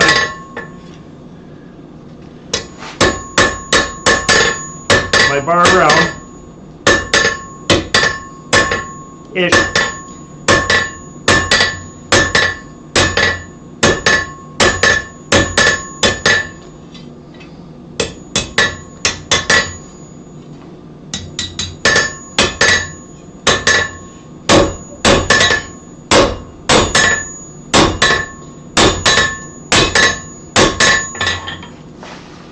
So you can see right there, I started making the bar around up in this area. I still got a little work to do.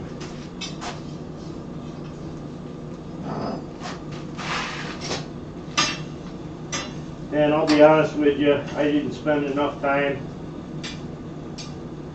doing my octagon before I moved on, and you can see it. So sometimes, like I keep saying, take that extra heat. Yeah, nobody sees the bucket of misfit scrolls. Or the just random pieces of whatever I was working on laying here that didn't go the way I thought. And doesn't mean I didn't make one eventually, but sometimes I might have started on it several times. Just like this spatula.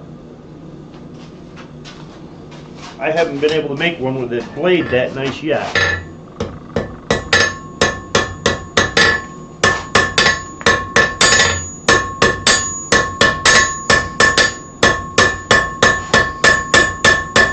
Looks like I'm just rolling it, but I'm not. I'm stopping at the high spots. If I see a line in it, that means there's a big flat spot. And if I see a line and there's a flat spot, then I know that I have to hit both sides of that flat spot to make it disappear.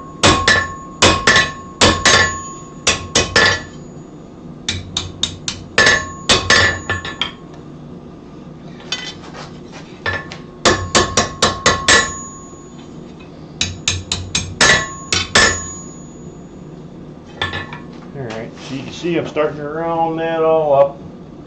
I'll go up and do that end. Just keep working my way up, and then that's pretty much the hardest part right there. And then the handle will just be like a, I don't know, a coffin handle or whatever you want to call them, where they come up and then got a little shorter.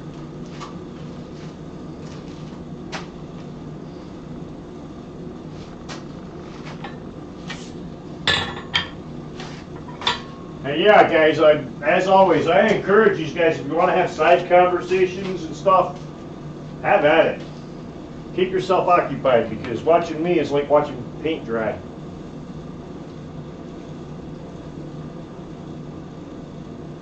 Because a lot of times, everybody else is like, yeah, that looks good, move on to the next step, and I'm like, no, I'm going to take 3 more hits to get it where I want it, and then move to the next step.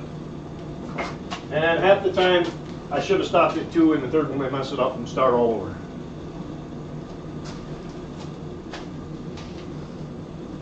Attempt to do sheet metal work. Oh boy. Yeah, I never really got into the sheet metal work that much. I mean,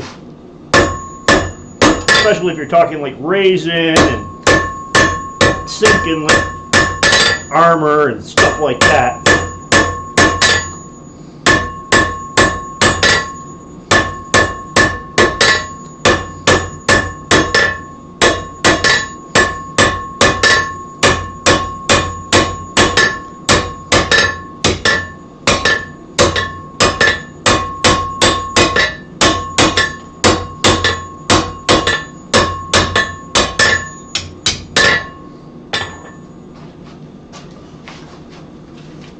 Alright, before I go any farther, I'm going to take a heat right up at the end of that and straighten it up so it's straight off the end of the bar.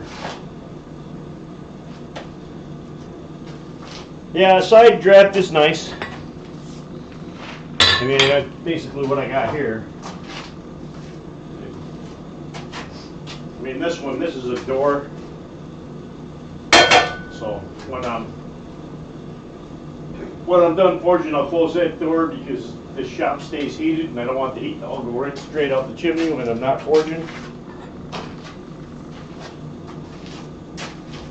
This draws pretty well. I mean, I don't fill my shop with smoke unless I really, really load a ton of green coal on.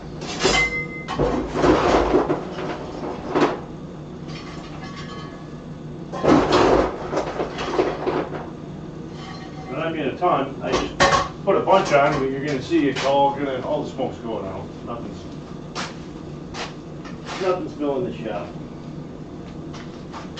All right, so what I'm looking at is just a little tweak. And I'm coming in and trying to round up the top of that little piece that I left.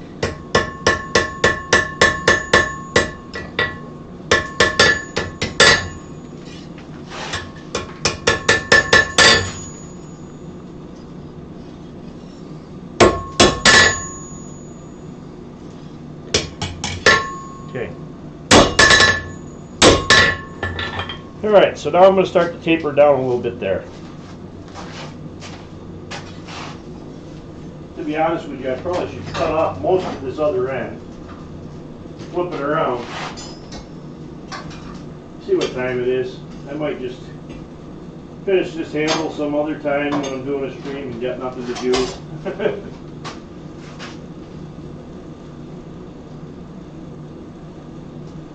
You have a guy to tell you what to do. Like a boss, you're doing it as a job or a customer that's asking you if you can do it. Oh yeah, it's almost 8 now. Ugh.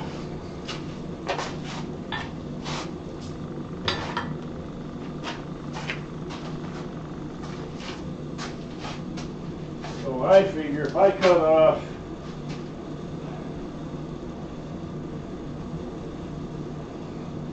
3.5 inches. Leave myself 3.5 inches. That'll draw out to a nice size handle because I'm going to thin it down a lot.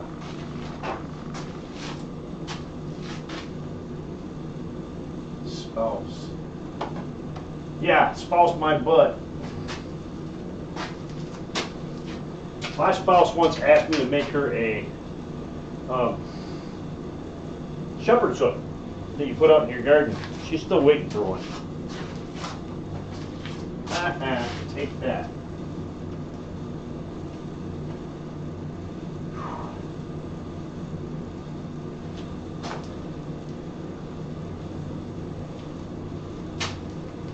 So, I mean, I've had 11 people come in over the course of this stream. Right now there's still 6 of them in here, so 5 people have came and left. I know some of them haven't even chatted. I found this new window that gives me that information that I didn't have before.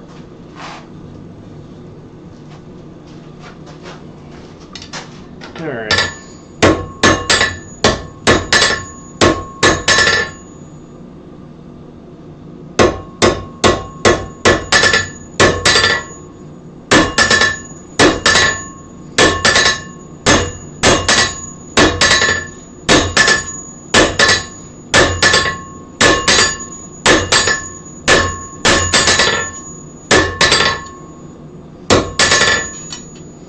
All right, I'm going to go ahead and cut that bar right off.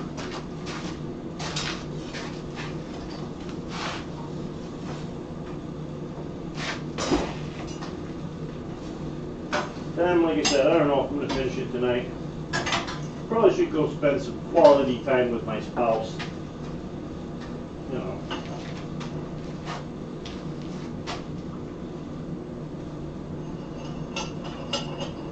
If not, I'll have to make her a whatchamacallit. Yeah, you know, one of them things. Shepherd's hook.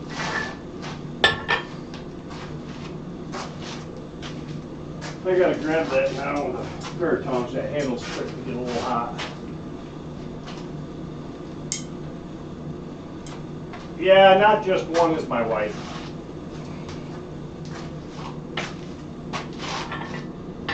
But she's a little, I don't know, cray-cray, so keep that in mind.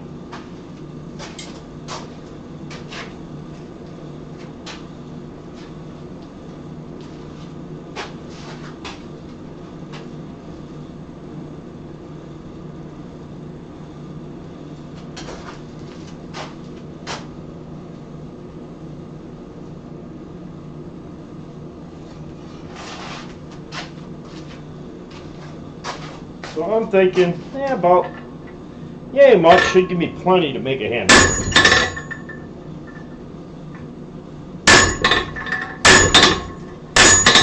I do this a lot. If I'm not making 2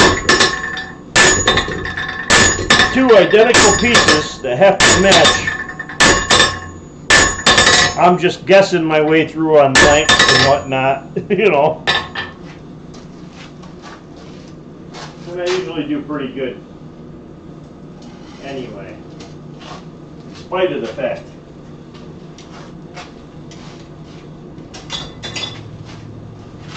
I've got enough material there to probably make another one easy.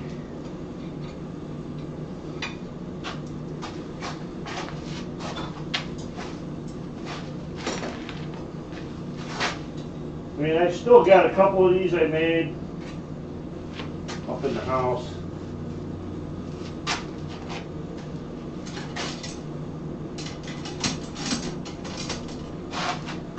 And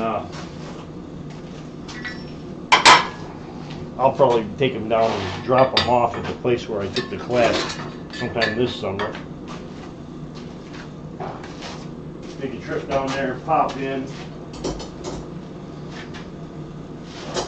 Tell them I'm going to take the class again.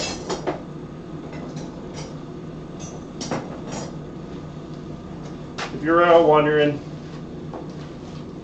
most of the tongs you'll see me using are Dave Custer Fiery Furnace Forge. I love these tongs. They're lightweight. They're very heavy duty for their weight. They're made out of 5160.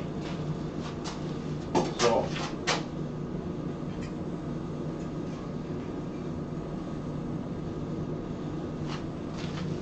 yeah, so to make this handle,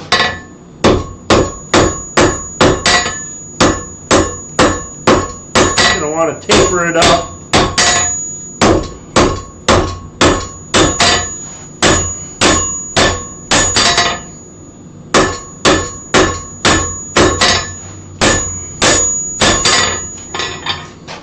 You see, I just took them shoulders out and started a nice long taper right on the end of the bar.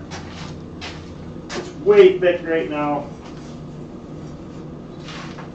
so I could probably go over the edge, hang it over the edge, just put deep notches in it, because when I get done, this part is really going to be 1/8 of an inch thick, maybe. I mean, definitely not a 1/4 inch thick, so there's no point in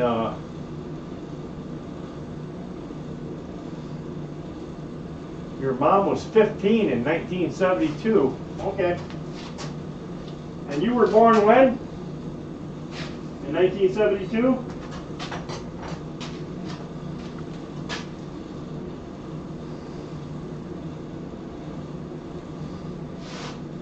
I was born in 73. So.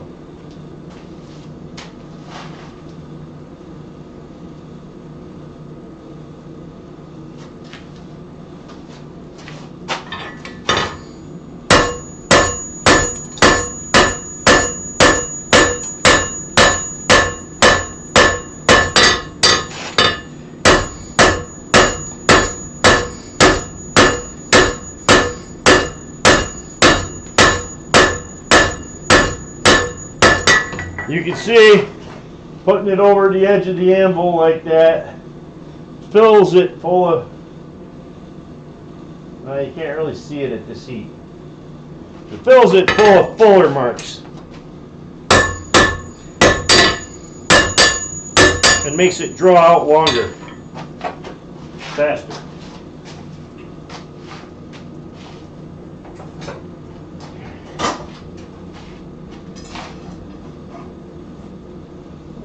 Big clinker out of here. Hopefully I can get some of it out in one piece.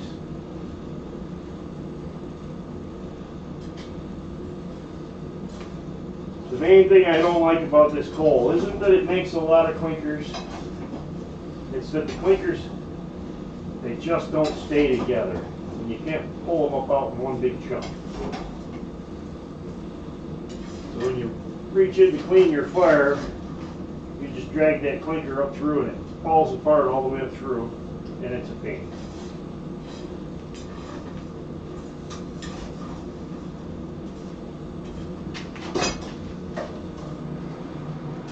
So you go to clean the fire and it just cleans it a little bit.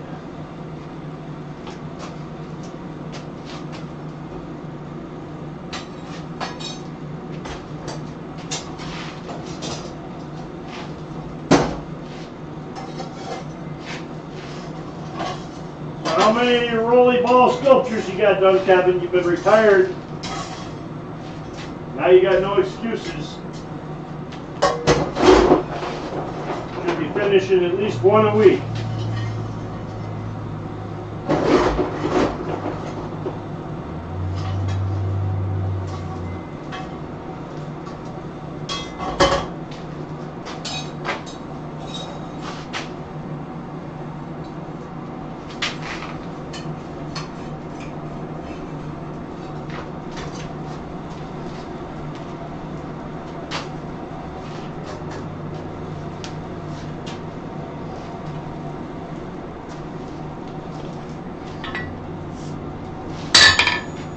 Oh,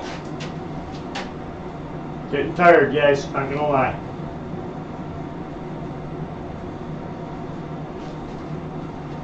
Hmm. 9 frames.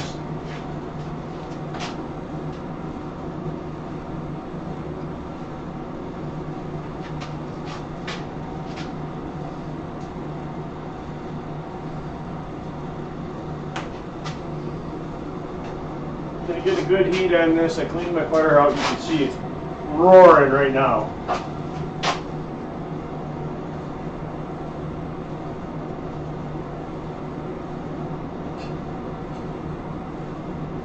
Take a good heat and I can get a lot of thinning in one shot.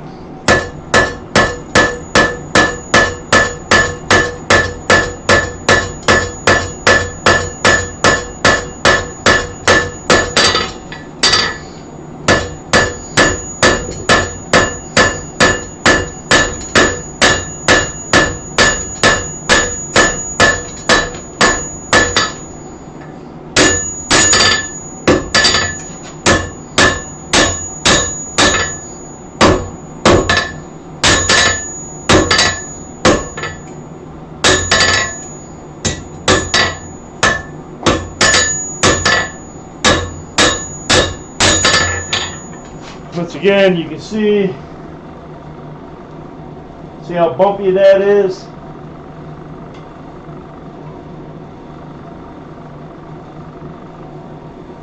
And that's just from putting it over the corner and drawing it. Right now I'm down below 3/16 of an inch, so I'll probably not be as aggressive, or maybe I'll go in and, because it did kind of move to one side, maybe I'll flip it and go on the other side first this time and try to straighten it back out just by, and that's just caused because my hammer is not coming down dead flat. It's coming down more on one side than on the other. So it's pinching more and twisting it.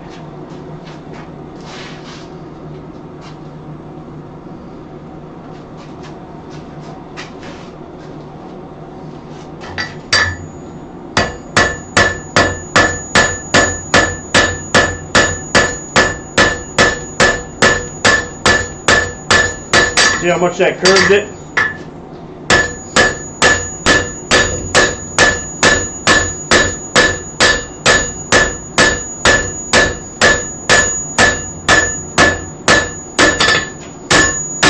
That curved it most of the way back.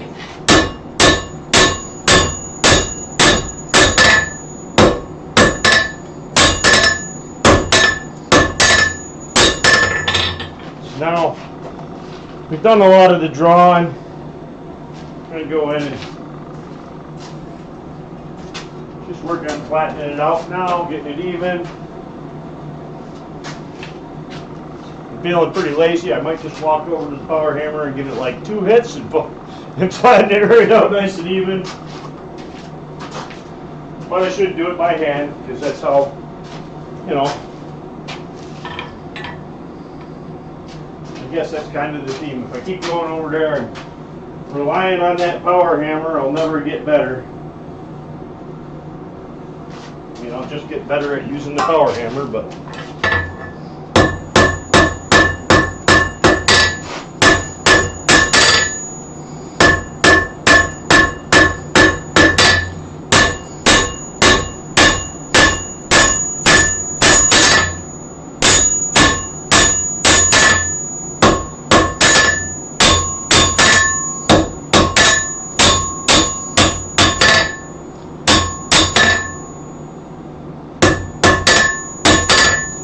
alright, you can see I haven't done much more than just take all the hammer marks out of that spot. All them notches. Then I'll continue on up.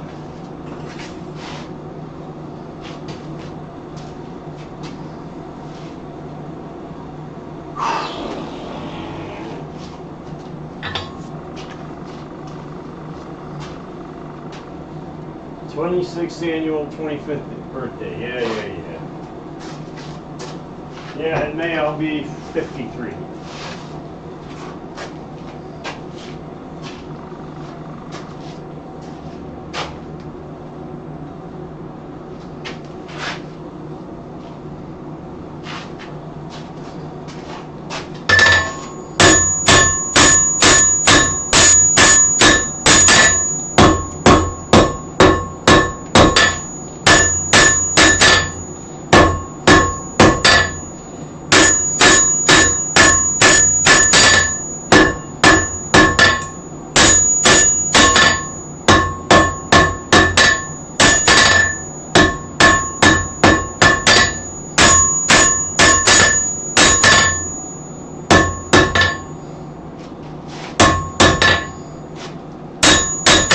All I'm doing right now is, as I'm doing it, I'm trying to I'm going to have to go back and straighten the whole thing in the end, but I'm trying to kind of keep it somewhat straight so that I can see what it's going to look like. But I've hammered most of the marks out. Still got a couple. Right in here, there's a couple real deep ones.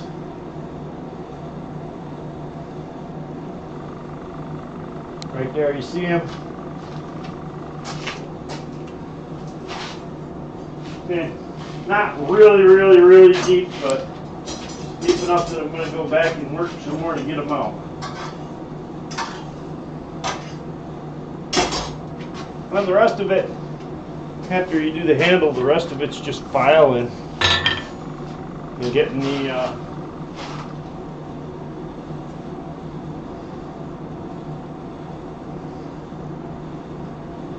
you're real late, Possum. But you're not really missing much. I screwed around and I made an eye punch earlier, and now I was just killing time, so I'm trying to make a spatula. The same one-piece design.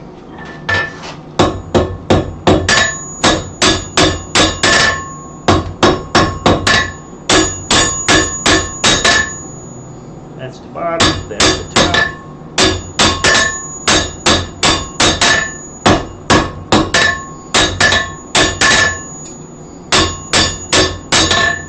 So I was going to do like a coffin handle, but I'm thinking I'm just going to leave it straight out there. It comes up, tapers up, and then stays about 1 inch wide all the way up through here.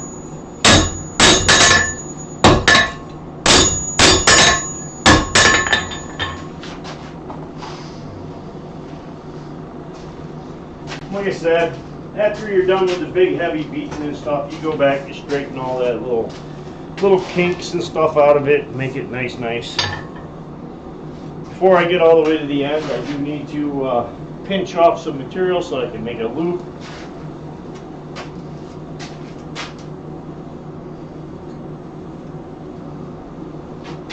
I'm going to take one more heat probably with flattening this out.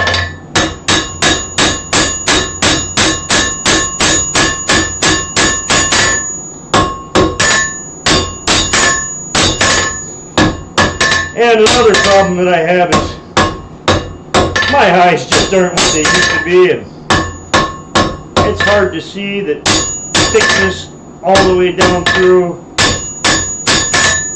like it used to be.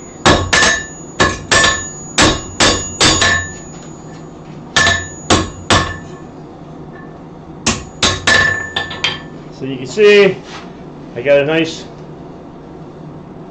flat drawn out piece, tapered, goes to flat. Now I'll pinch off some material on the end. Should have done it earlier before I got it quite so flat.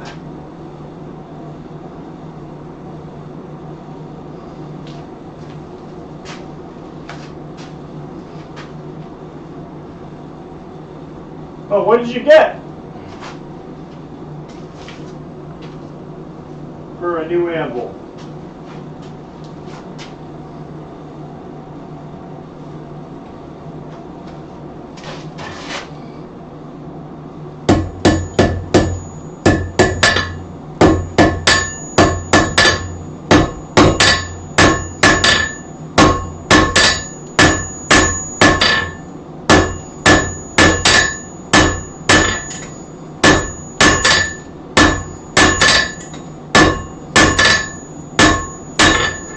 See, I pinched off some material, and it's really thick right now. So I got a lot more material there than what it looks like.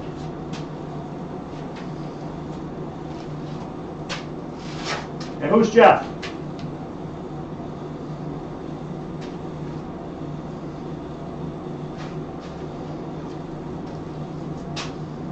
Oh, yeah, all right.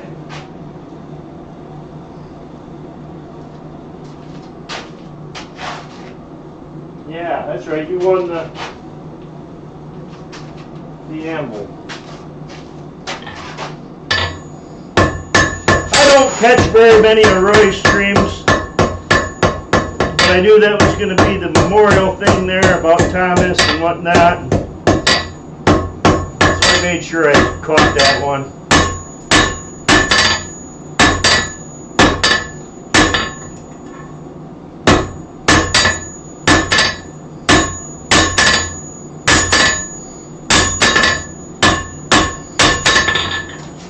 You can see I'm still drawing it out.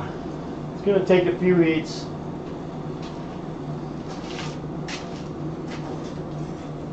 And I got it so hot that time that I lost a little bit of it to the scale.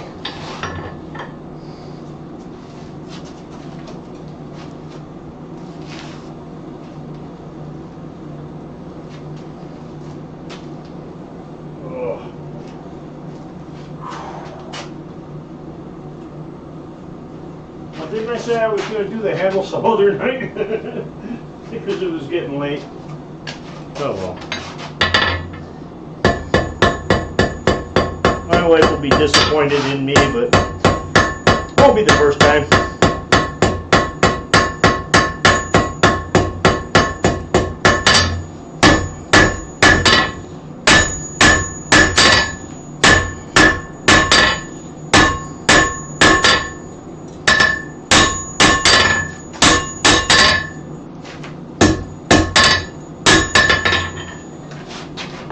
Drawing it out more. Just heat. You know, it heats up fast, but it cools fast too because it's small. My fire's starting to get dirty again.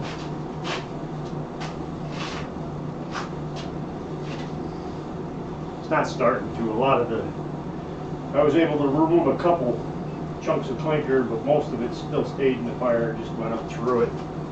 Dispersed itself through it.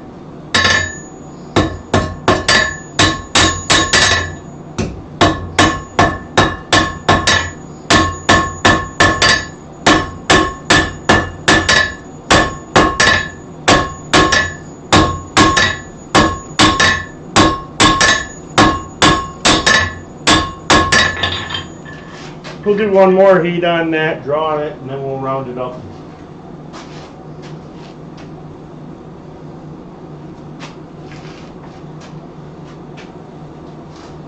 Yeah, I mean, they're not horrible. When I first started, Harbor Freight used to have a 96-pound Russian-made anvil. The horn was really ugly on. But aside from that horn, if you went in and ground that horn, because it was just really flat on the top.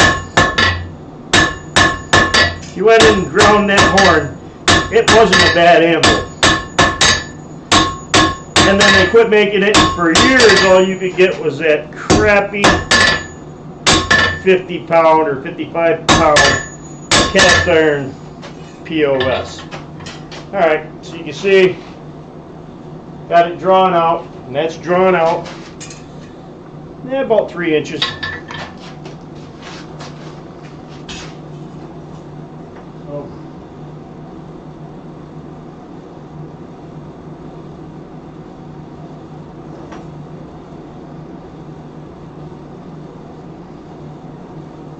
I'm going to go out, I'm going to kick this edge down right here.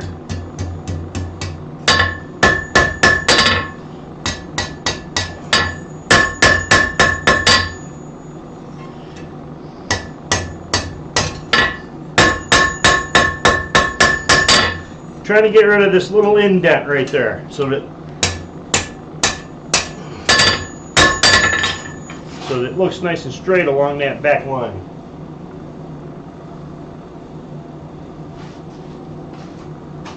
So that ain't horrible. Should say isn't, but I'm going to go one more. I'm going to put my little point up so that I don't burn it off in the fire.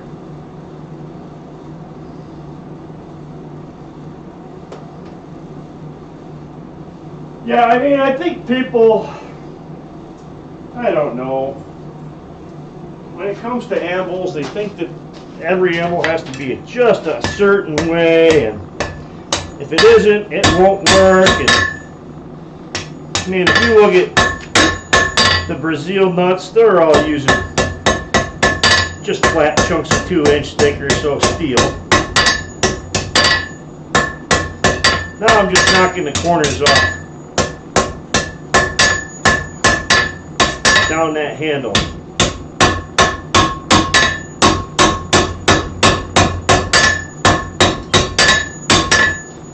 So I don't have sharp corners here on these edges.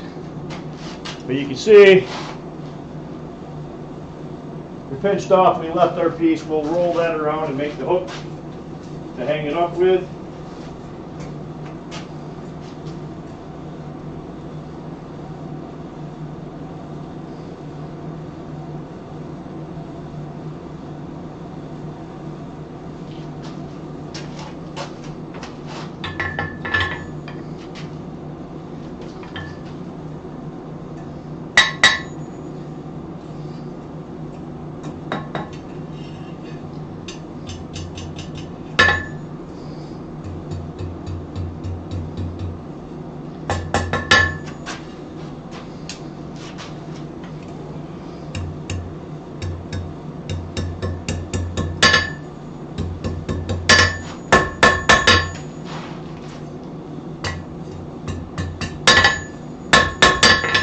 So you see we made our little finial on the end.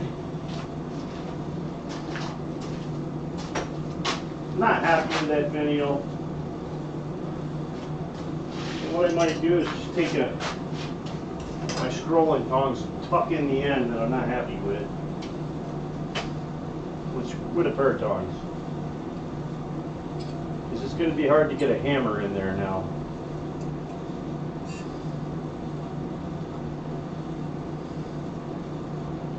That's a little better.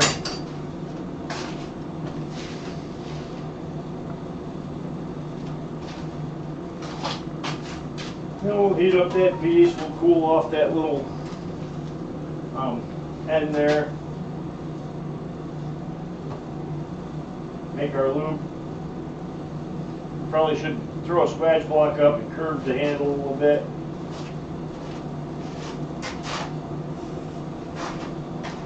Alright.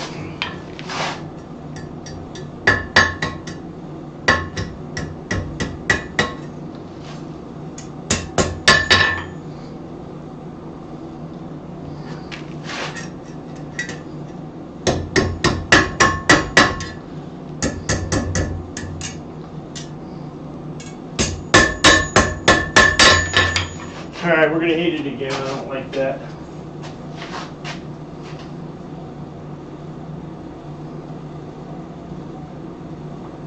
I tried to put an angle on it. I put way too much on.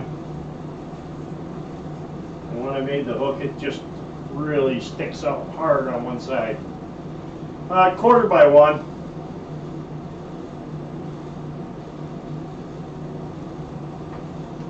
Quarter by 1, nothing fancy. So I'm going to try, see if I can bring back some of that. Yeah, that helped.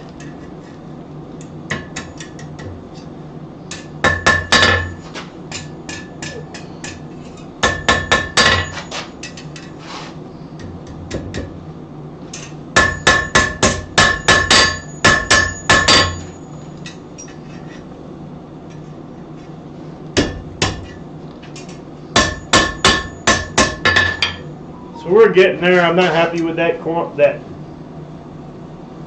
at all. So I'm going to do a little tweaking with it some more. Make it look a little better. Yeah, just 1/4 by 1 mild stock. Length, I don't know. I just started on the end of a bar. Wing and just made the spatula head first and then just cut off what I thought I was going to need for a handle. Absolutely winging it 100%.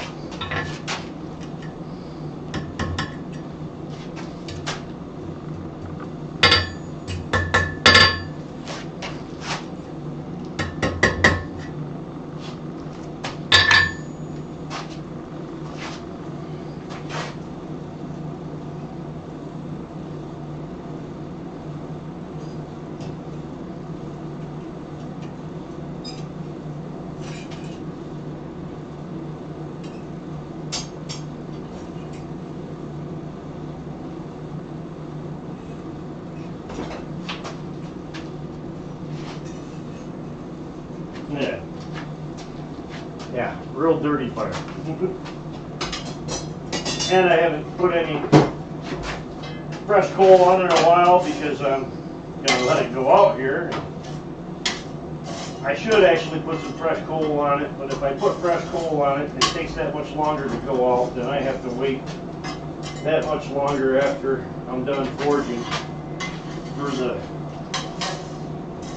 coke to stop smoking so that I can close my little gate down so all the heat doesn't go up the chimney when I'm not forging.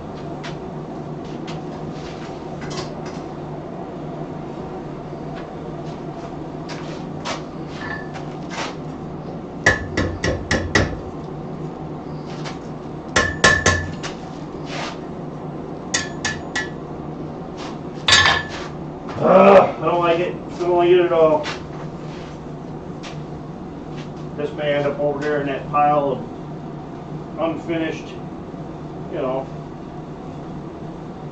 projects before it's over.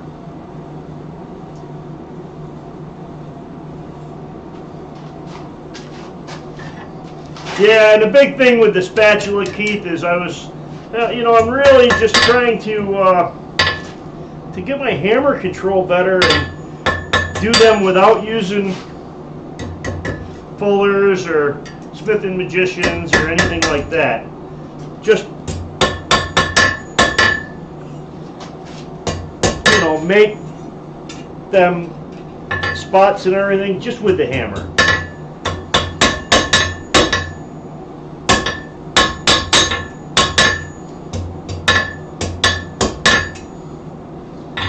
I don't like that handle,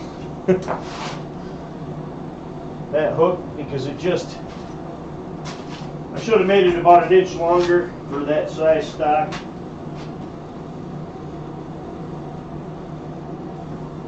Now I'm just thinking of what I can do to make it look right. And to make it look right, probably what I can do is just make it a little narrower. Hoping to hook up a little bit, make it a little bit more narrower going in to the hook. Hard to explain, but not that hard to do.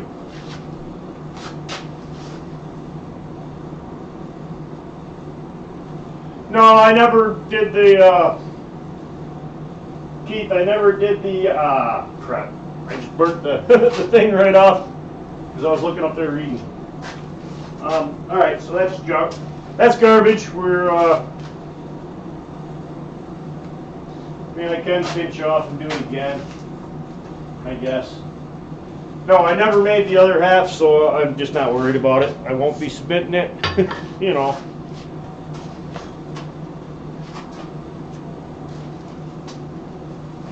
I never did the flower or the leaf part.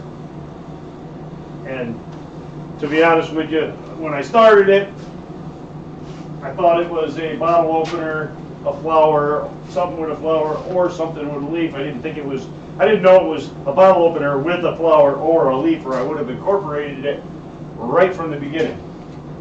Yeah, no biggie. It's not the first piece I burned off in this shop.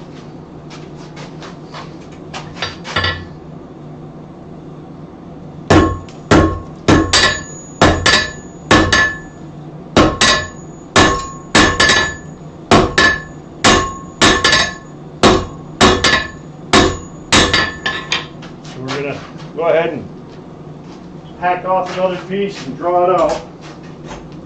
This fire is so dirty, I can't even, I don't know how I burn it. Well, I know how I burn it. I got it over in one spot, way on the far side where it was nice and hot, because I was chasing the heat.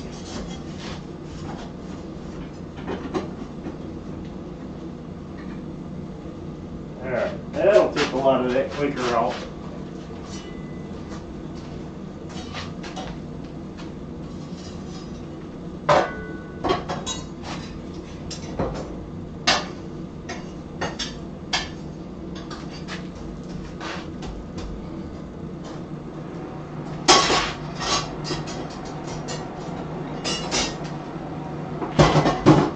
Like it or not, we'll have to throw some more coal on there.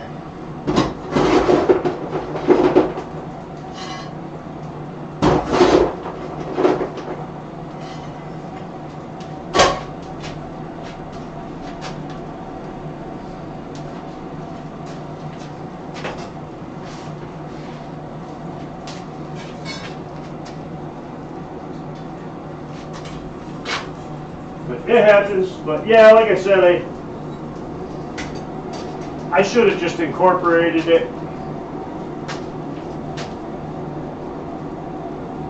Oh, so just the bottle opener would have qualified. So somebody was saying it had to be a bottle opener and a leaf or a flower. I don't know. But I sent you pictures of it.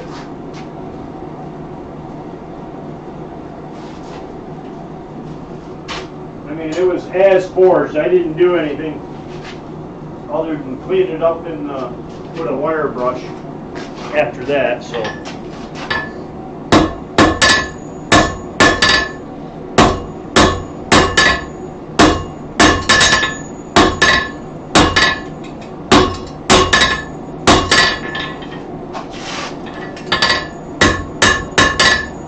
Alright, I got it folded over a little bit in there. You can probably see that weird notch. It's actually folded over right there, so I'm going to take this up screaming hot.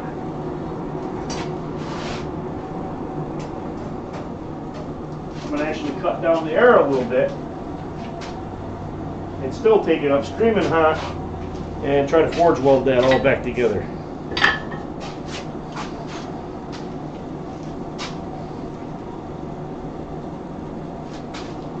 Yeah, I mean, that was Tommy's thing, you know, was his bottle opener collection.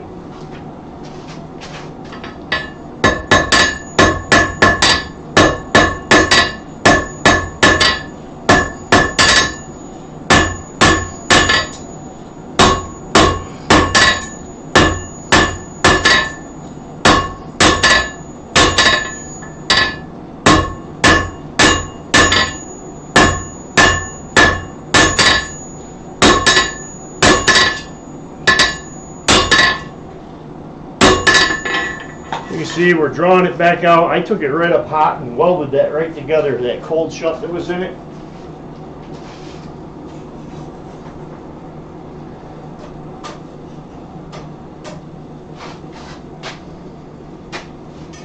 No, I didn't put any of that magic metal glue on there either, so Roy will probably be all upset once he hears that I didn't promote his magic metal glue.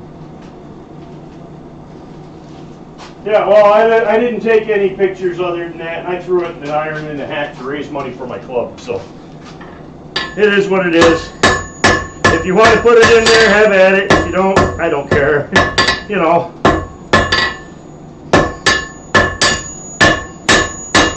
I was thinking that now that I am doing live streams and stuff, maybe that would be a good excuse to give me stuff to do.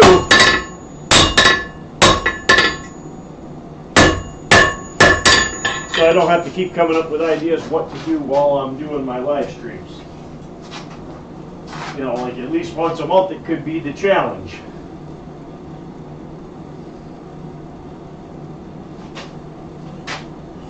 Yeah, and I did it because basically it was not an exact copy because I didn't take dimensions or anything before. It was just a, hey, I made Thomas one like this. I don't know what everybody else sent him. You know, they sent him their original ones. But basically, hey, this is what I sent him.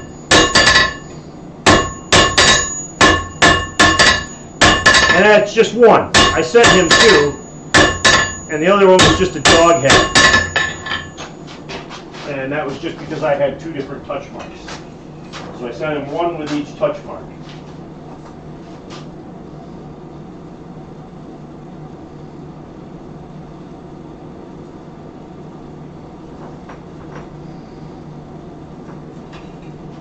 All right, so let me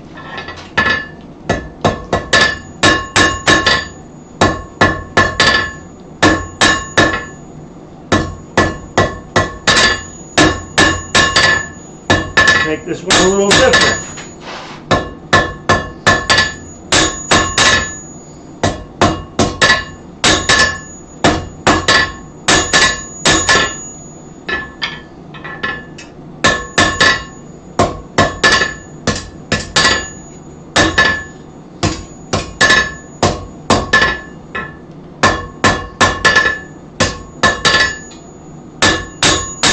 Okay, so I tapered it down a little bit like that one this time.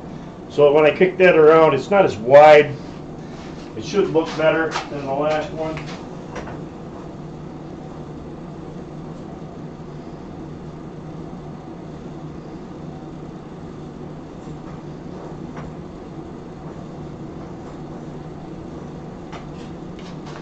Because I mean, out of all of us, probably probably talk to Thomas more than any of us. I know me and Thomas talk once in a while, but not extremely very often.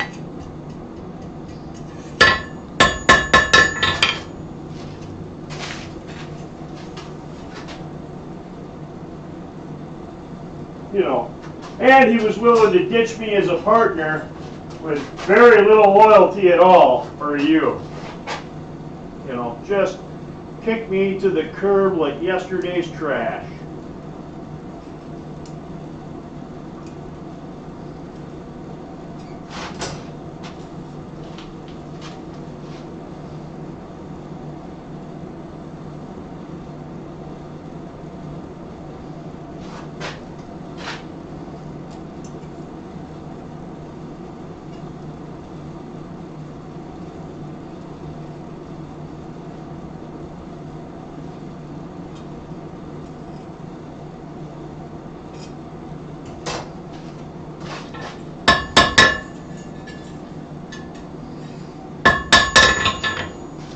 I'm just trying to get this finial as full as I can because I didn't pinch off a whole lot.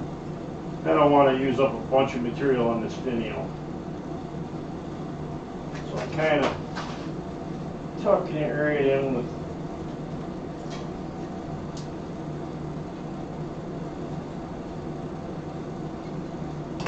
with the scrolling tongs. Then I'll wrap this thing around, make a hook again.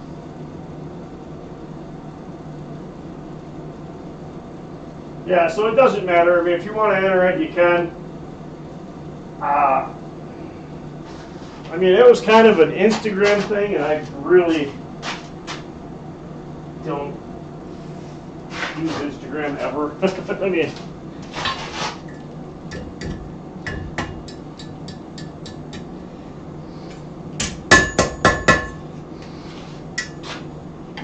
which is part of the reason why I never really participated in a lot of them. And the other part was I was just lazy.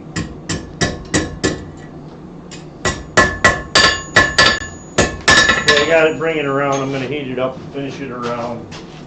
Try to center it up. Make it look like something.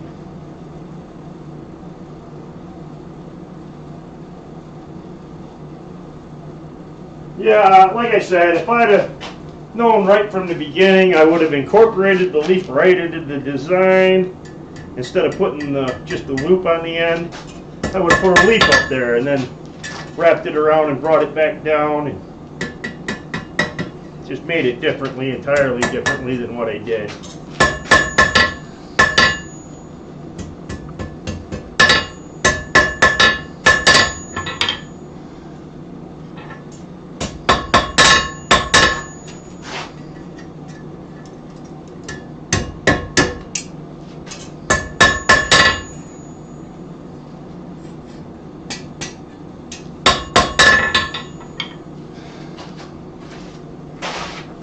You know, it gets off to one side just a little bit, and there's just that slightly out of balance look to it, and it drives me nuts. I should be moving on, but I'm still fidgeting with this.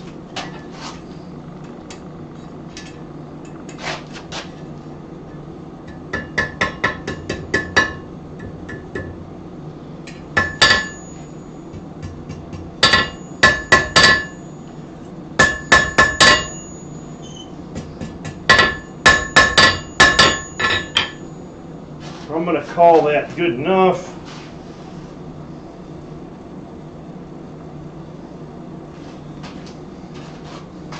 Now I will heat that.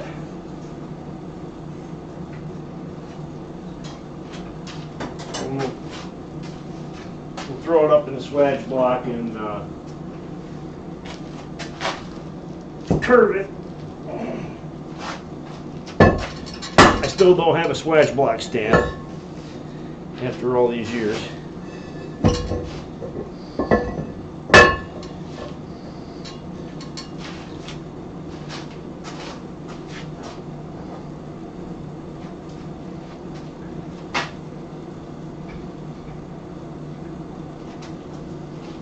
And to be honest with you, when I made it, I was making it already before I even knew what the challenge was. So, you know, I don't know.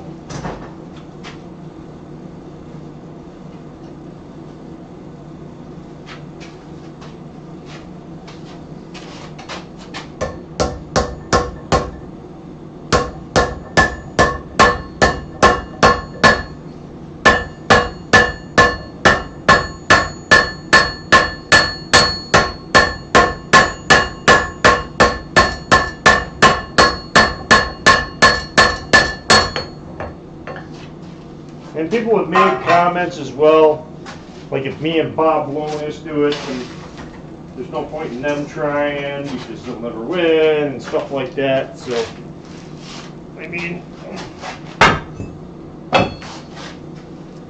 we all started somewhere. Nobody should have that attitude at all because, well, these guys have came here and you've seen how many times I've messed up simple stuff. So, when you see my really nice stuff, now you know how much went into it because I probably messed up 100 times before the good one.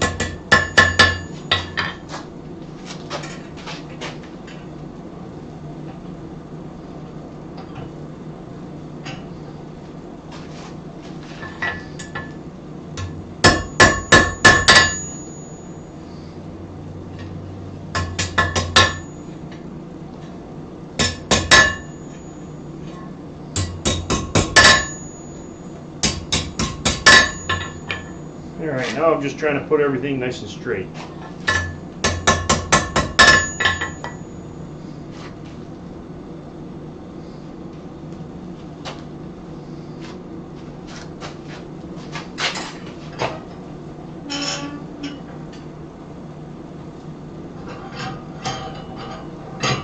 Not that bad.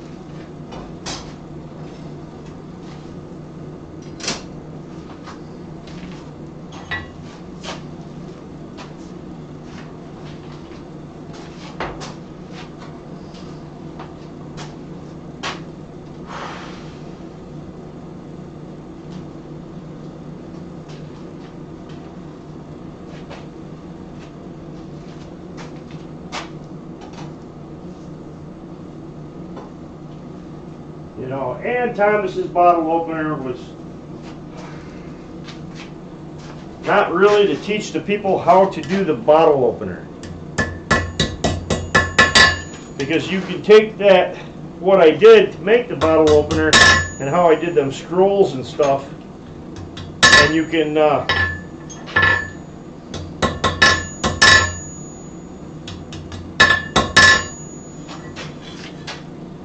apply that to other projects.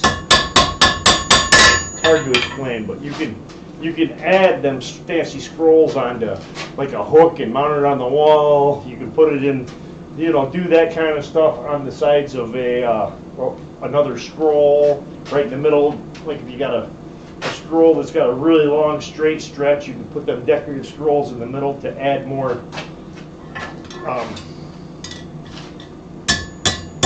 just to add more. Alright, so this is looking like it's pretty good. And the only thing left really for me now is to go in take a file and file the end of this shape. And just even out these two corners. Even out these two corners so that they're pretty close. Straighten the sides up, straighten along the edge. But we're pretty close to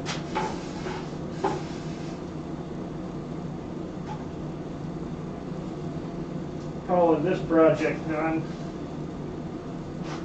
And after I put that in, I will have to heat it up and put a little curve in here and put a bend down there, you know, so that it's not flat. But for right now, I'm calling it. You can see it's got a nice curve here on the handle. I can go in and I got a couple sharp edges here. I'll go in and hit them with a file.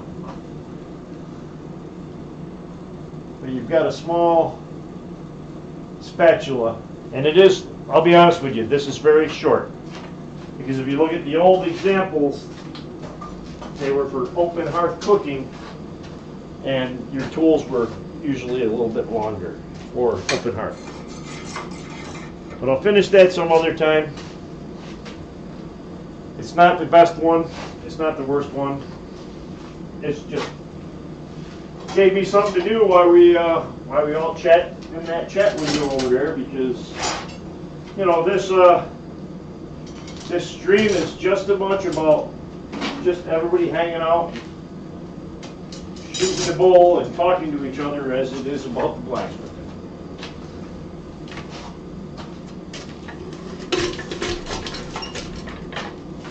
So, put a couple tools back,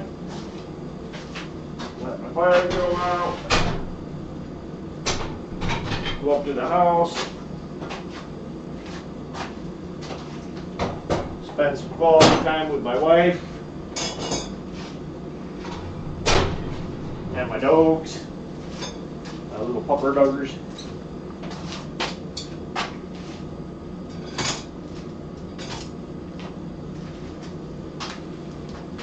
Oh, it looks like most of the people left. There's only 3 people in here now.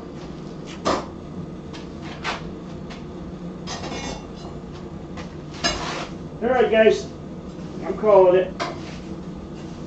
Let my fire cool down a little bit and I'm going in the house.